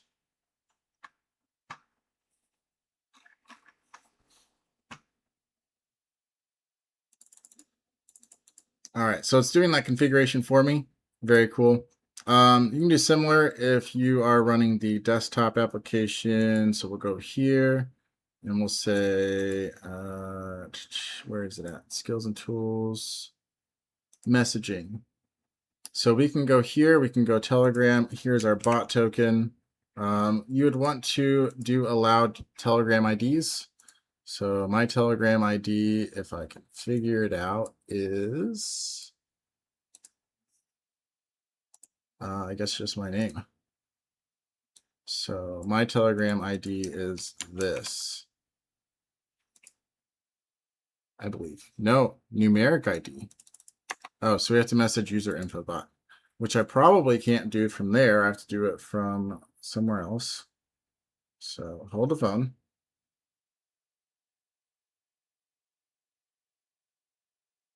User ID bot, where are you?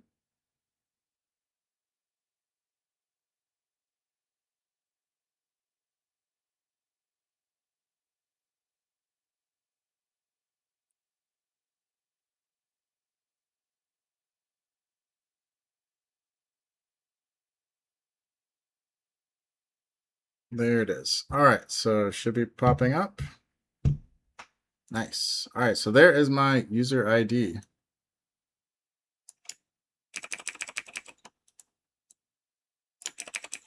So this will need it here. It'll also need it in the other one. Allow all users, you want that false. Home channel ID, I think that we don't need to adjust that, and then same for display name. So that's how you could set it up there, but we're going to let the remote one set it up.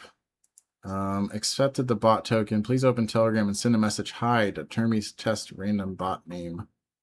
Okay. Yeah, hold on. I will send it. So go back to Telegram and start a new chat with the bot.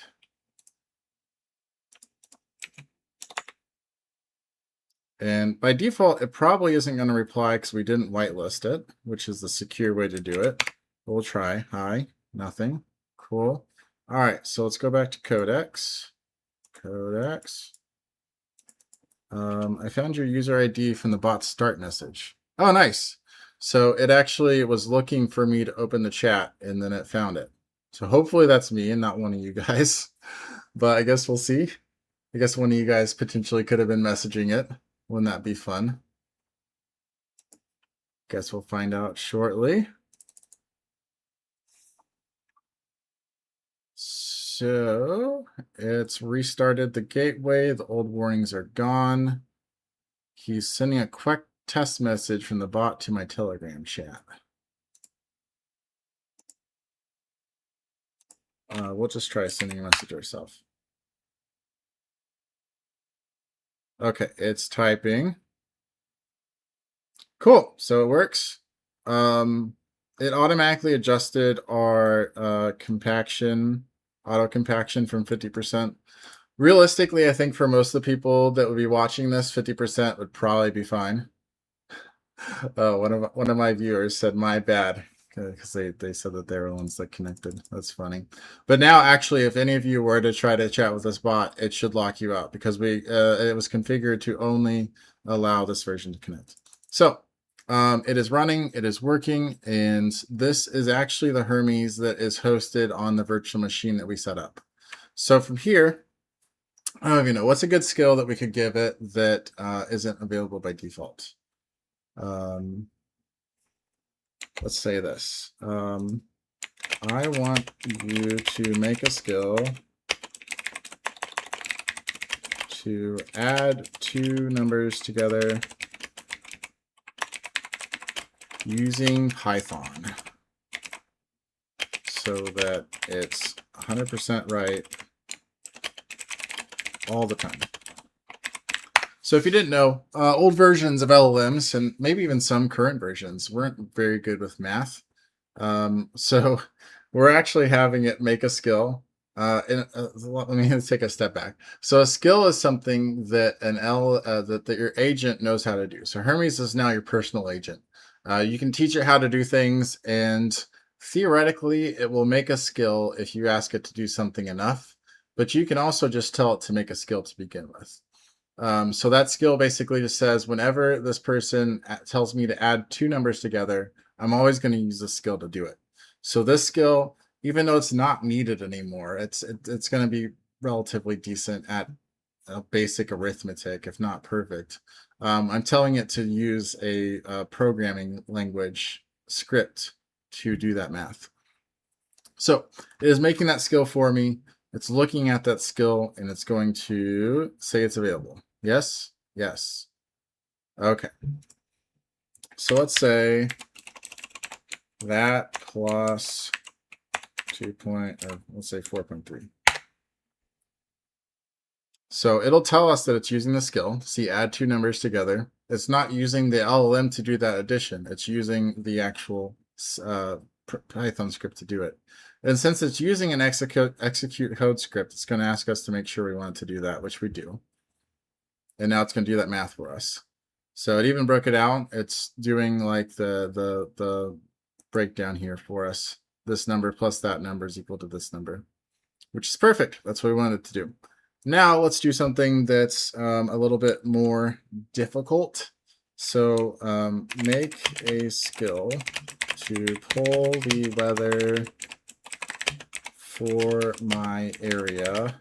We'll give it a zip code 90210. from whatever source you can do without an API key. So we're having it make a skill. Again, this is really something that we don't need it to have a skill for. It can probably find this information without us telling it to make a skill. But I'm showing you how to make skills so that you know how to do it, so that you know functionally what it does and how it works. So it's using its skill to author a skill, and it's authoring that skill currently. Once it's done, it'll tell us it's available, and then we can see if it works.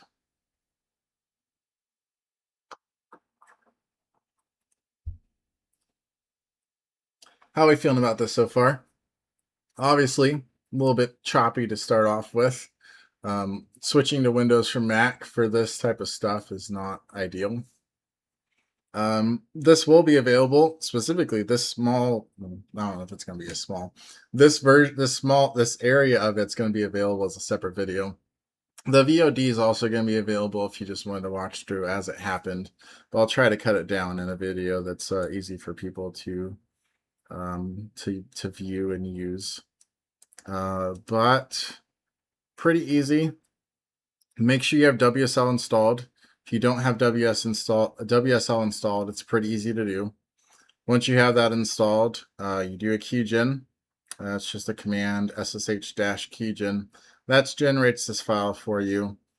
You copy the fingerprint of your key to whatever provider you're going to use. You could use DigitalOcean. You could use what are other popular VM providers these days?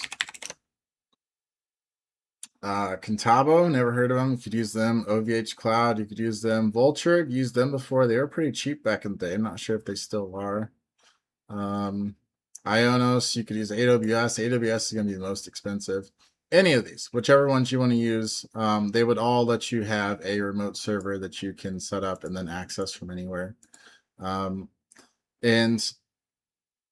even if you leave the SSH wide open to anyone, you will have people that try to attack your server just because it exists. But as long as it's not using a password, a plain text password that's super easy to guess, you won't need to worry about someone hacking into your server. If you use an SSH key like this to connect to your server, you can just use the default settings to just make it secure. And even then, let's say that you wanted to make sure that it was super, super secure. Once this is done, I don't think we can make a second chat, but once this is done, I can show you how you can basically have it confirm that your server is secure and even lock it down even more than it already is. So still working.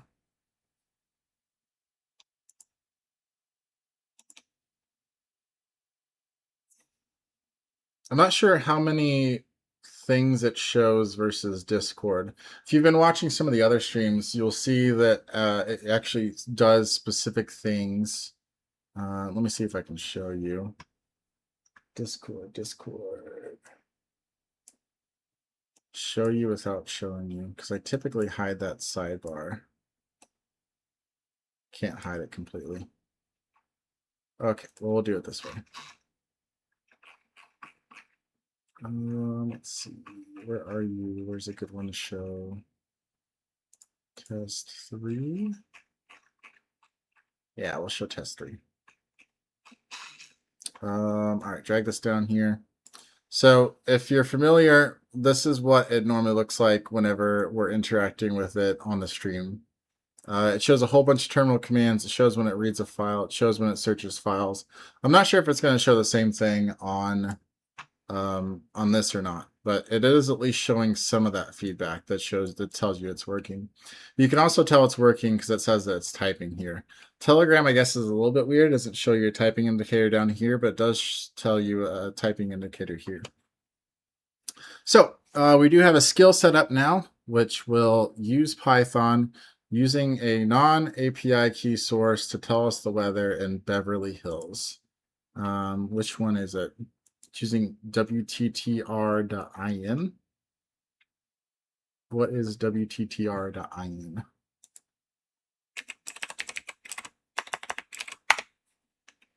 Wedern. Well, I guess that tells you my rough geographic location. Cool. Dox me. What's up? Cool. So that's at least weather. That's a pretty cool, I guess, ASCII generation of weather. That's neat. So let's have it tell us the weather. What is the weather next week in 90210?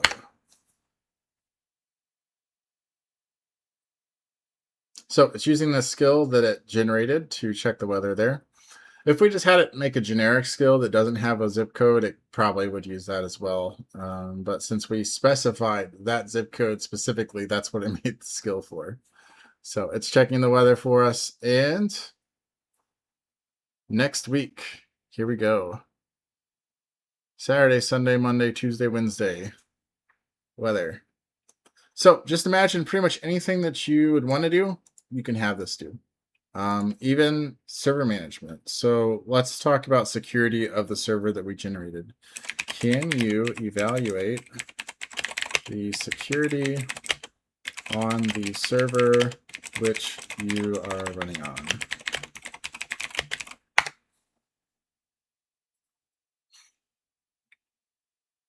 And since we are logged in as root whenever Hermes was installed, I would imagine that Hermes itself is running as root. If it's not running as root, that could be a little bit harder if we wanted to do root things, but we'll see what Codex did. If Hermes itself can't do it, I can show you how Codex can fix that for you so that you can continue to use Hermes to do stuff like that.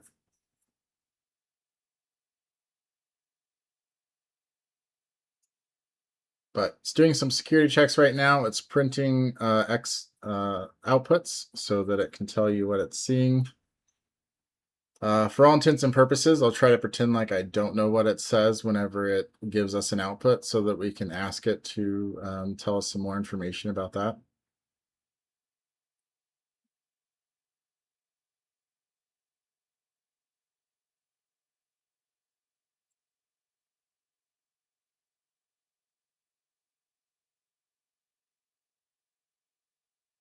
So it's getting sockets that are listening, which users have shells, the update policy, account password status, app armor.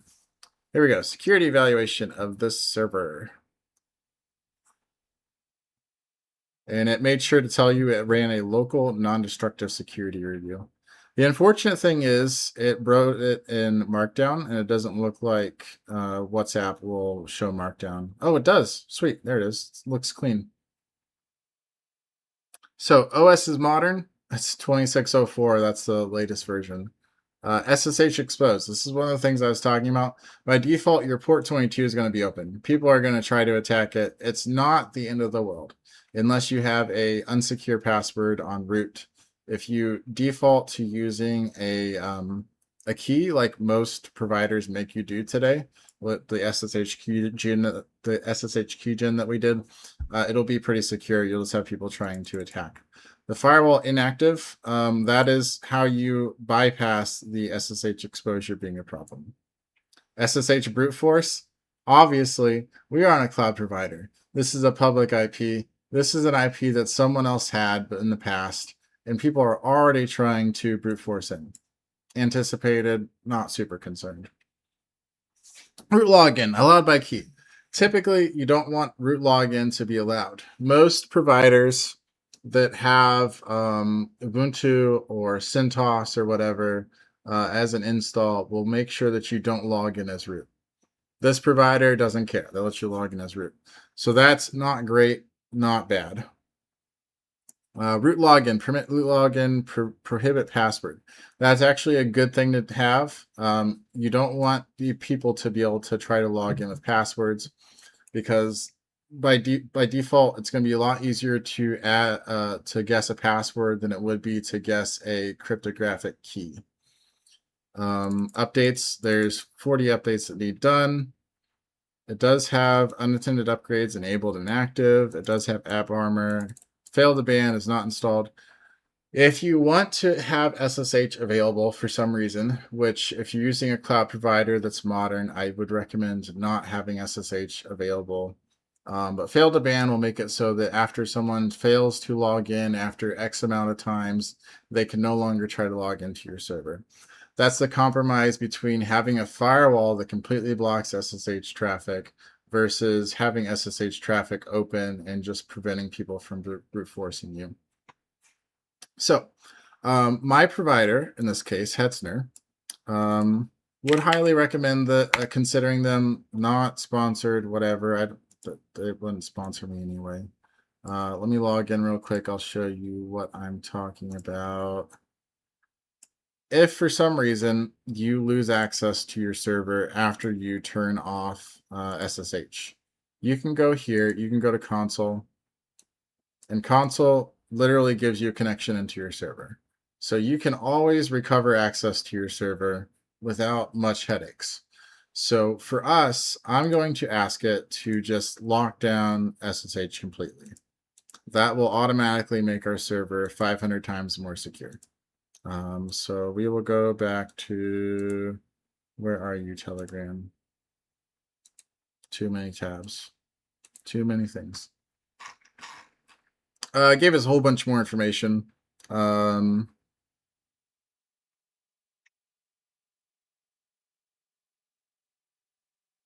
Consider disabling.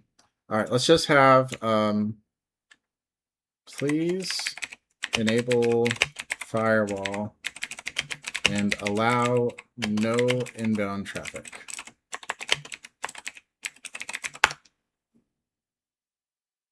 And that's something else worth mentioning about Hermes. Even if you're running Hermes on your local internet connection, you don't have to worry about whether or not something can contact in. So especially if you're on a CGNet, a carrier grade network, you won't have an IP address that's specific to you. Or if you do have an IP address specific to you, it's something that's dynamic and you wouldn't want to allow traffic inbound on it.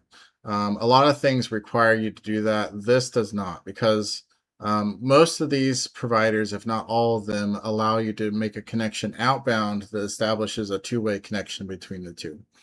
So our server is making a connection to Telegram, and that's creating what's essentially a web socket between the two. It doesn't need an inbound connection to connect. It just needs to be able to communicate back and forth after the outbound connection is made.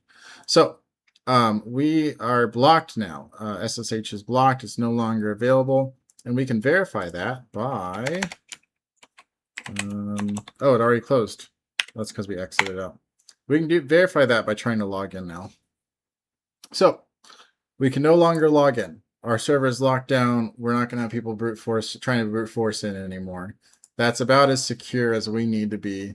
Aside from the concern, if you're concerned about Hermes potentially trying to use its root access that it has, because it obviously has root access. It was able to enable a firewall. If you're super concerned about that, you can have that cleaned up a little bit more. But for most people, most cases, as long as you have your Telegram bot locked down to exclusively you, and we can even verify that. Can you make sure only I can access my bot? It's going to check the configuration for us. As long as those things are true, this will be relatively secure. You shouldn't have to worry about anything. The only thing you have to worry about is yourself. Because if no one else can access in via this, and no one else can access in via SSH, you are the only one, you and your LLM are the only ones that can lead to your destruction. So it's going to read our config.yaml. Hopefully it won't show any insecure data or any secure data over this insecure live stream. I don't think it will.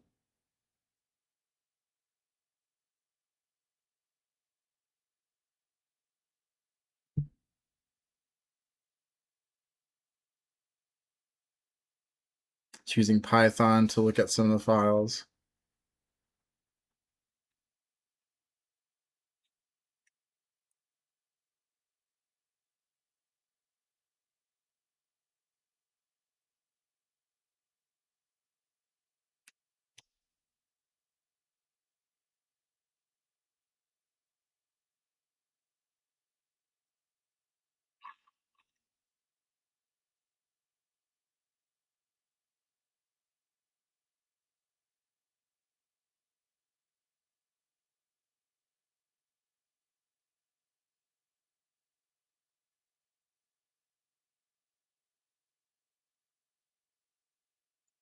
It is really, really searching. Which, to be fair, we do want it to do that because it wants to be 100% sure that what it tells us is accurate, because this is a security question. It wants to make sure that if it tells us it's secure, that it's actually secure. Firemedic says, how well does it work with Lua? That is a question that is specific to the LLM and not specific to Hermes. So let me break down that question first, and then we will answer the question. So Hermes itself is just a intermediate client. It uses whichever LLM you tell it to use. Recap: an LLM is a large language model. That is where all the knowledge comes from. Whatever knowledge that large language model was educated on, in whatever access it has outside of that, including like web search or whatever, is going to determine how well it does with anything. For GPT 5.5 specifically, which is what we've configured it to use, from what I've seen, it is very good with pretty much any programming language at all. Whatever programming language you want to use it for it's good at that. That said, Lua itself, depending on what you're using it with, can be pretty neutered. So Farm Sim specifically, I've discussed this with you before Medic, but just for the benefit of anyone else that might be watching, Farm Sim locks down its Lua so that you can't do things like network access outbound or inbound. That is the primary example that I can think of off the top of my head. It also restricts some of the file access, I believe, so that you can only access a certain folder inside the game. You can't access anything else. So because of that, the Lua that it uses might not coincide with how Lua is normally used. So if you tell someone that doesn't know anything about the limitations of Farm Sim to write something in Lua for you, it's not going to know, potentially, that it can't do network access.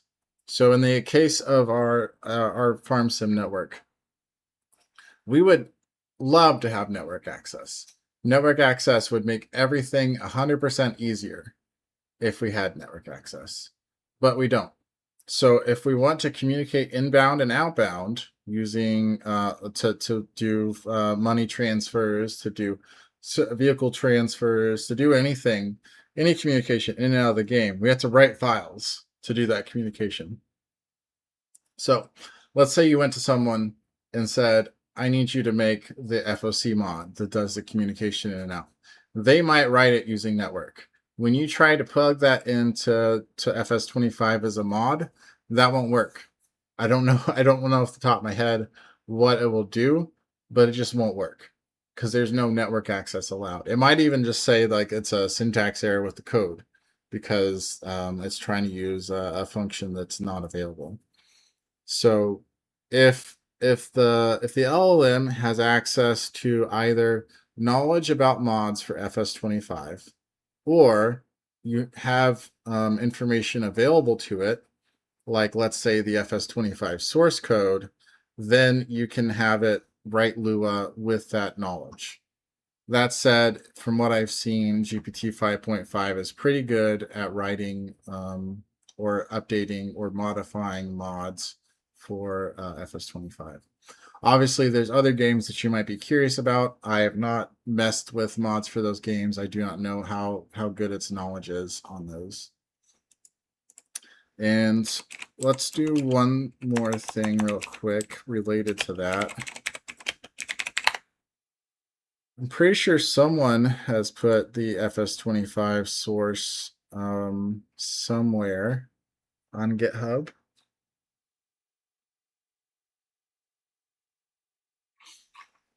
Let's see.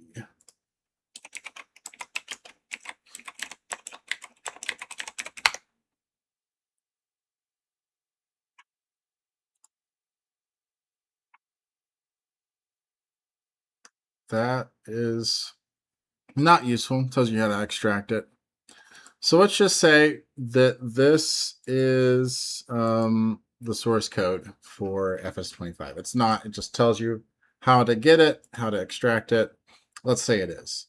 So we can take this code or this URL right here, copy it, take it to our bot and say, please download this Git repo.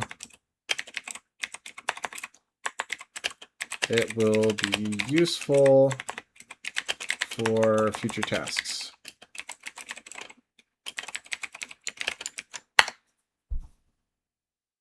So it's going to take this Git repo, clone it down locally, and then you could ask it anything about this repo, or tell it that whenever it's using this repo, or whenever it's doing the Lua coding, to use this repo as a reference. And everything that's in this repo, it automatically has available to it.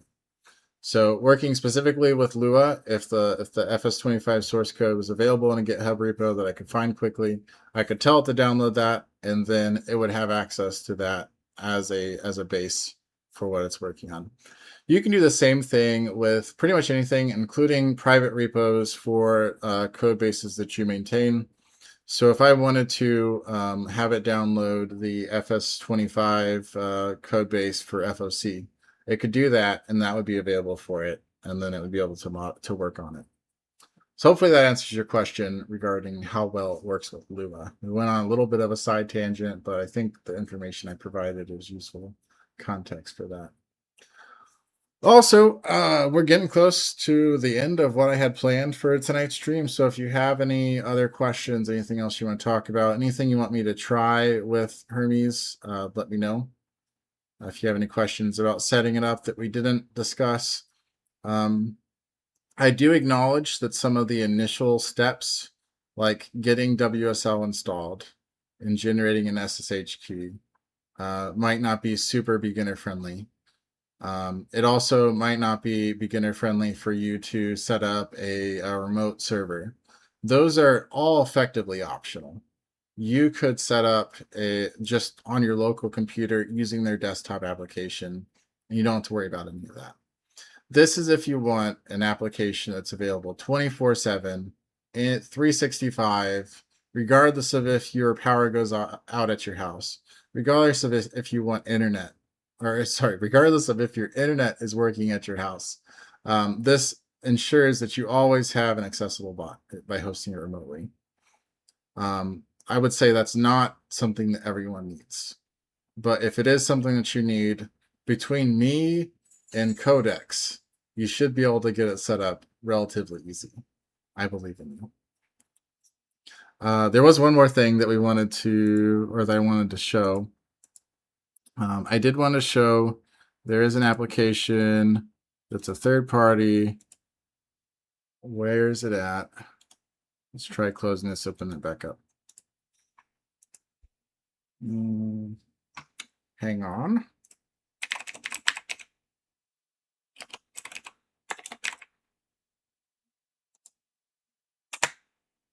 Why is that not working?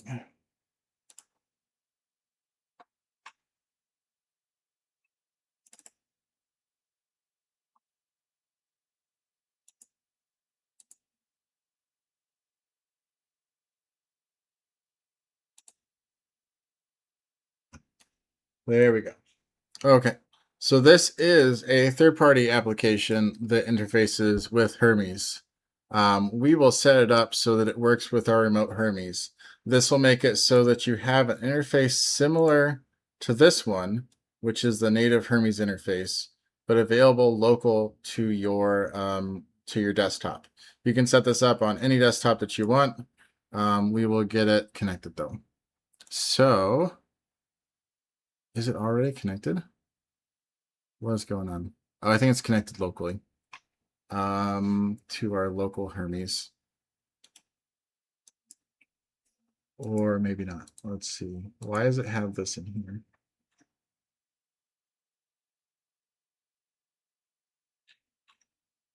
How is it connected to our remote Hermes?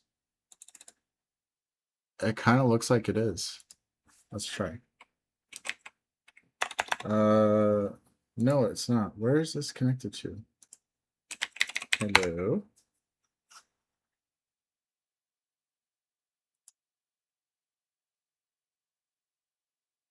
It's connected to something. I guess it's probably connected to our local Hermes. Anyway, let's go to Telegram. I want to use Hermes 1 to connect remotely to you from my desktop. Please assist me in making the, what is it? API key connection string and allowing any inbound traffic needed. Because this should need inbound traffic access. So we'll see what it does. Again, this is a very fun part where we are generating a credential live and allowing access to our agent live on the live stream. So I would appreciate it if you don't use this key to benefit yourself to my detriment. But if you do, this will be quickly taken down anyway, so you won't get much use out of it.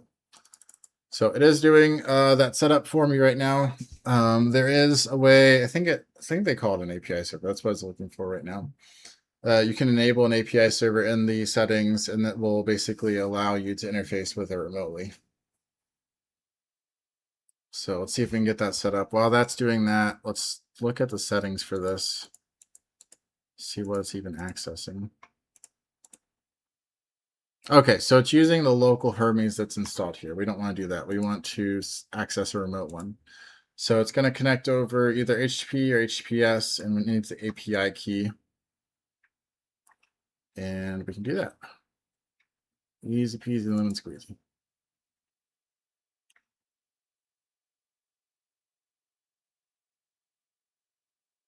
So it's setting up right now using bash command.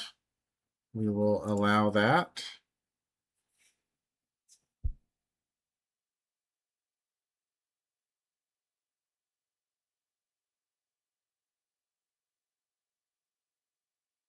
Medic, what other questions did you have? I think you had one that was not that you were asking earlier that I told you to wait to ask. Did you have another question?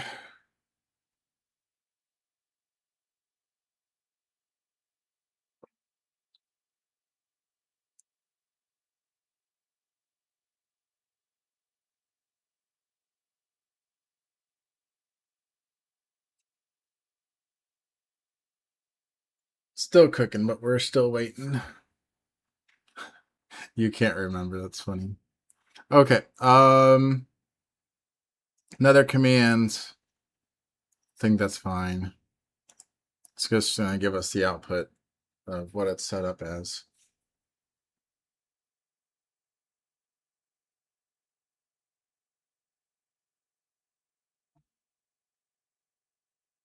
Now, the fun part is, after the stream is over, I have to figure out how to stitch this stream into a concise video that shows you how to do this and answers questions and stuff, which I've seen other content creators do, which is why I wanted to try it. Can you ask Hermes to explain like I'm 5? Yes, you can. I will have it explain that like you're 5 to it. But yeah, what was I about to say? Yeah, it'll be fun to edit this, and I might even try to use an LLM to edit video. Editing video is my least favorite thing to do ever, so I think that could be fun to try to get an LLM to edit this video. Hermes set up. He did not reopen every inbound port, which is fine. Only opened 8642. What is my API key? Oh, it's in the attached file. Well, thank you for not doxing it, but that's fine. I want to dox it anyway. Where's that file at?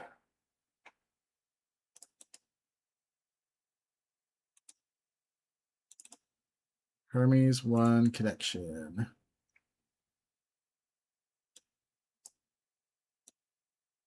All right. here is this. If it was about GitHub, then that's not for tonight. That's for another time. So we want to copy this connection string to Hermes 1, put it here, put this API key here, and then we will test connection, make sure it works. Connection refused. So we can have our clinker investigate that and probably fix it. But let's do copy paste that into our chat.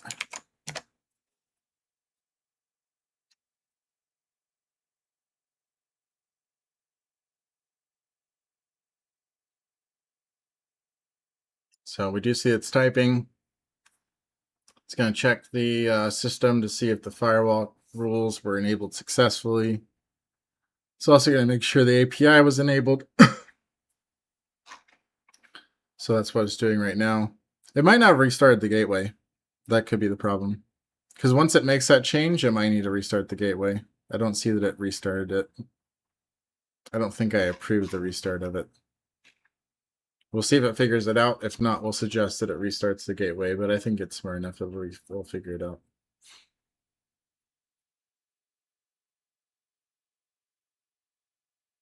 Oh, yeah, we're going to ask it to explain like year 5.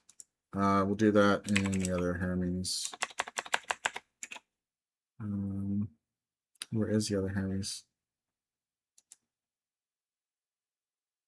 Well, this one's currently configured to local, right? Oh, here we go. It's checking to see if it works locally. Let's try that. Fixed. API server was configured but not running yet. Yeah, because we didn't restart the Telegram gateway. Makes a whole lot of sense. So it should be working now. We'll go back into settings. Connection, remote, check. 404 not found. At least we're moving in the right direction. I don't think we need the V1. Yeah, we don't need the V1. That's why. Save, test.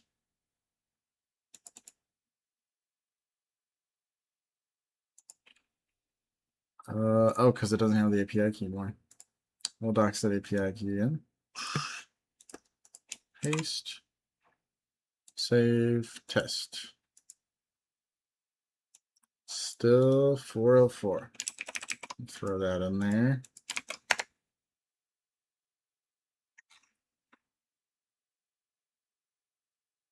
It says it wants the V1 on the end. We'll try the V1 on the end again.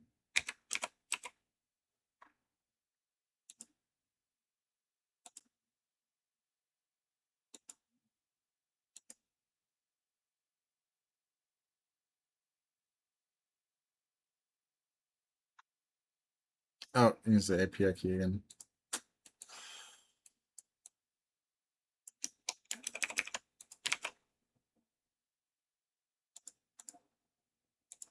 Still 404.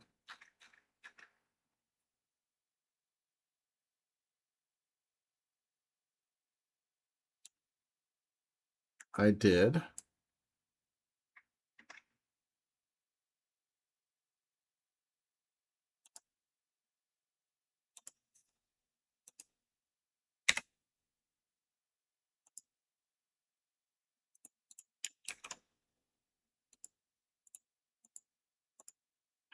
Still 404.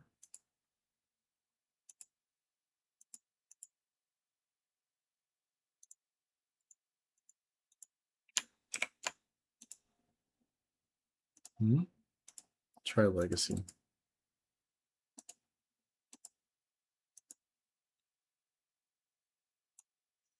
Maybe that's why. Let's try that. It says remote dashboard transport is disabled in settings.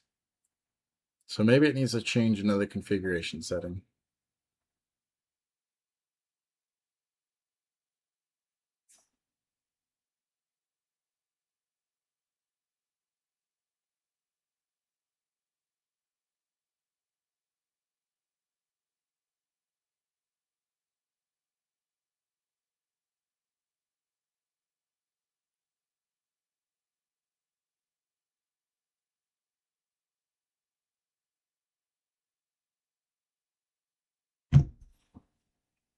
Looks like it's checking our configuration. Didn't mean to approve that permanently, but it's fine.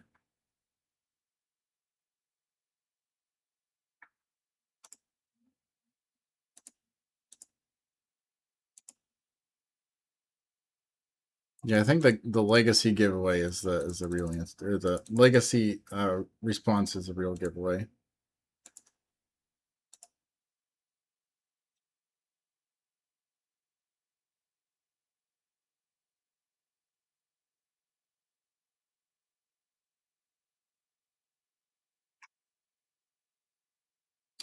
Okay, Fire Medic. We did have Claude in the assets repo. Are we replacing that with Hermes? Yes. Yes, we are replacing everything with Hermes. I even think that I have the assets repo pulled down. Not 100% sure on that, but I think I do. Oh, you know what I was going to do during the stream? I was going to have some music going in the background, but then I kind of forgot about it. So I'll start that music now and we'll see what you guys think. This is actually AI generated music. It's a service called brain.fm. It's a service I've had for a long, long time. Way back in the day, what was it called? Stack Overflow, I think. They did lifetime deals on stuff, and I think they still do. Name not Stack Overflow. What is it called? Stack Social. That's what it was. Lifetime deals and stuff. There's still services that do lifetime deals on services. This is one that I got a lifetime subscription to a long, long, long time ago, and it's still in service. It's actually more popular now, but I should have just had this going in the background the entire time. And you can switch between different songs. I thought this one was the most appropriate for us. Bingo, atmospheric, grooves, atmospheric. But that way we can listen to music and not get copyright claimed. Because the last stream that we did got copyright claimed. Sam the Whiner must not be watching. Yeah, I agree with that. I don't think he is watching. Hopefully he doesn't see what you said that. Although I guess it really doesn't matter. Okay. It says it's working now.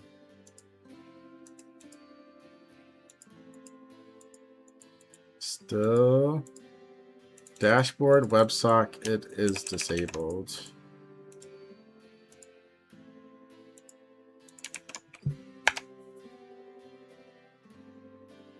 I actually got this working just fine on the other one that I have set up. I'm not sure why it's struggling so much.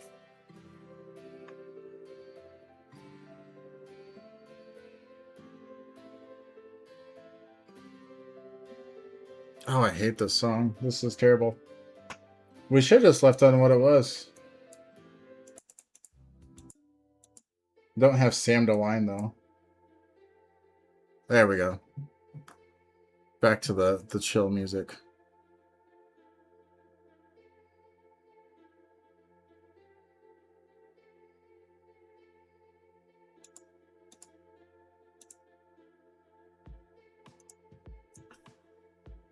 See what it says. I think when I'm editing this, I might just have to do some voiceovers that says like, "Oh yeah, we tried. Things happened. Here's the solution."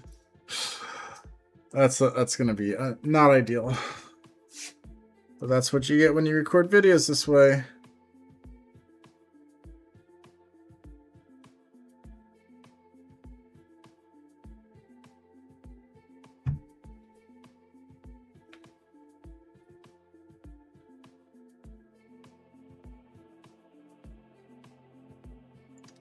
Maybe one live stream I will I'll play the drums or try to play the drums.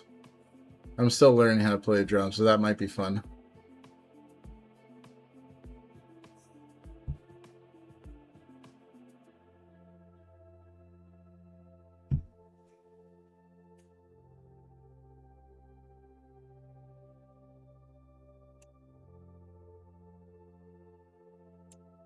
What was that, medic? You wanted me to be naked smoking a joint while I played? I can make that work.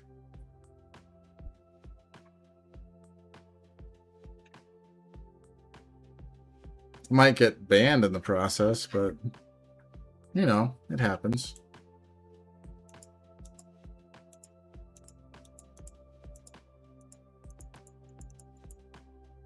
I'm about to give up. It's not worth it. Juice isn't worth the squeeze.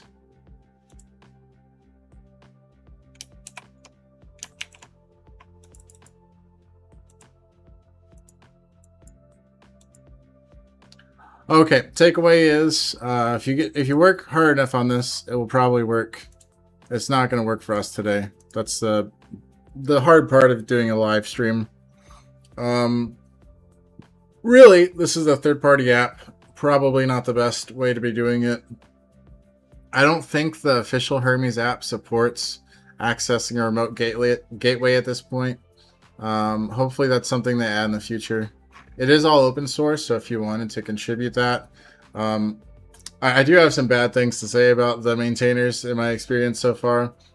They did what I consider a not good decision security-wise that specifically affected me. Regarding around how bot authentication works. I submitted a security, what do they call it? A security finding to them to hopefully get it addressed. They said it wasn't a concern because they didn't actually read what the issue was, which is not great.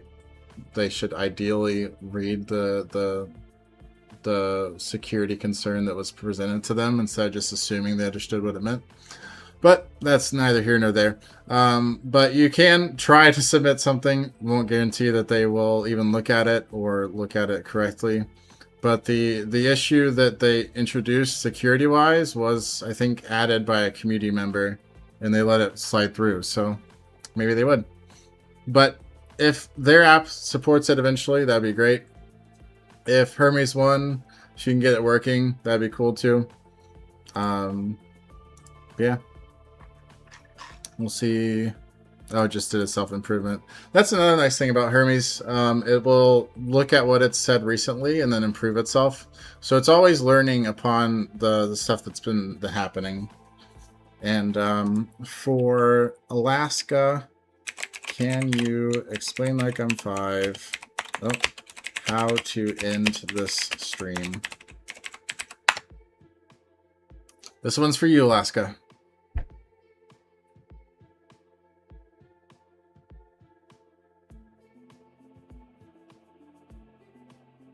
I mean, the vibes definitely help in the stream, this music.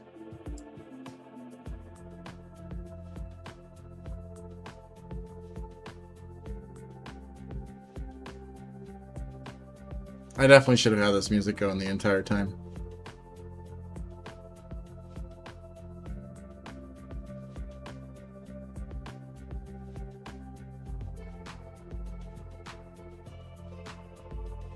Hermes has taken a long time to answer this question. It's supposed to explain like I'm 5. You don't need to think that hard if you're explaining like I'm 5. A 5-year-old doesn't need a paragraph or even 10 paragraphs. Just needs a sentence.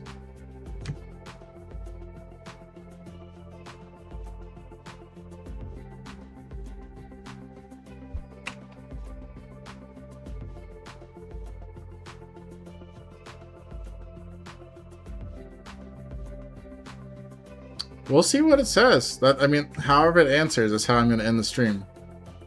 I'm having it explain like I'm 5 so that Alaska understands.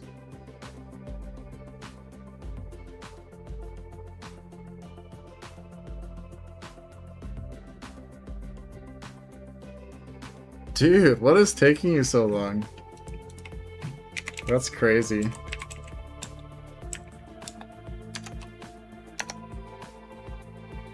That's not what I meant.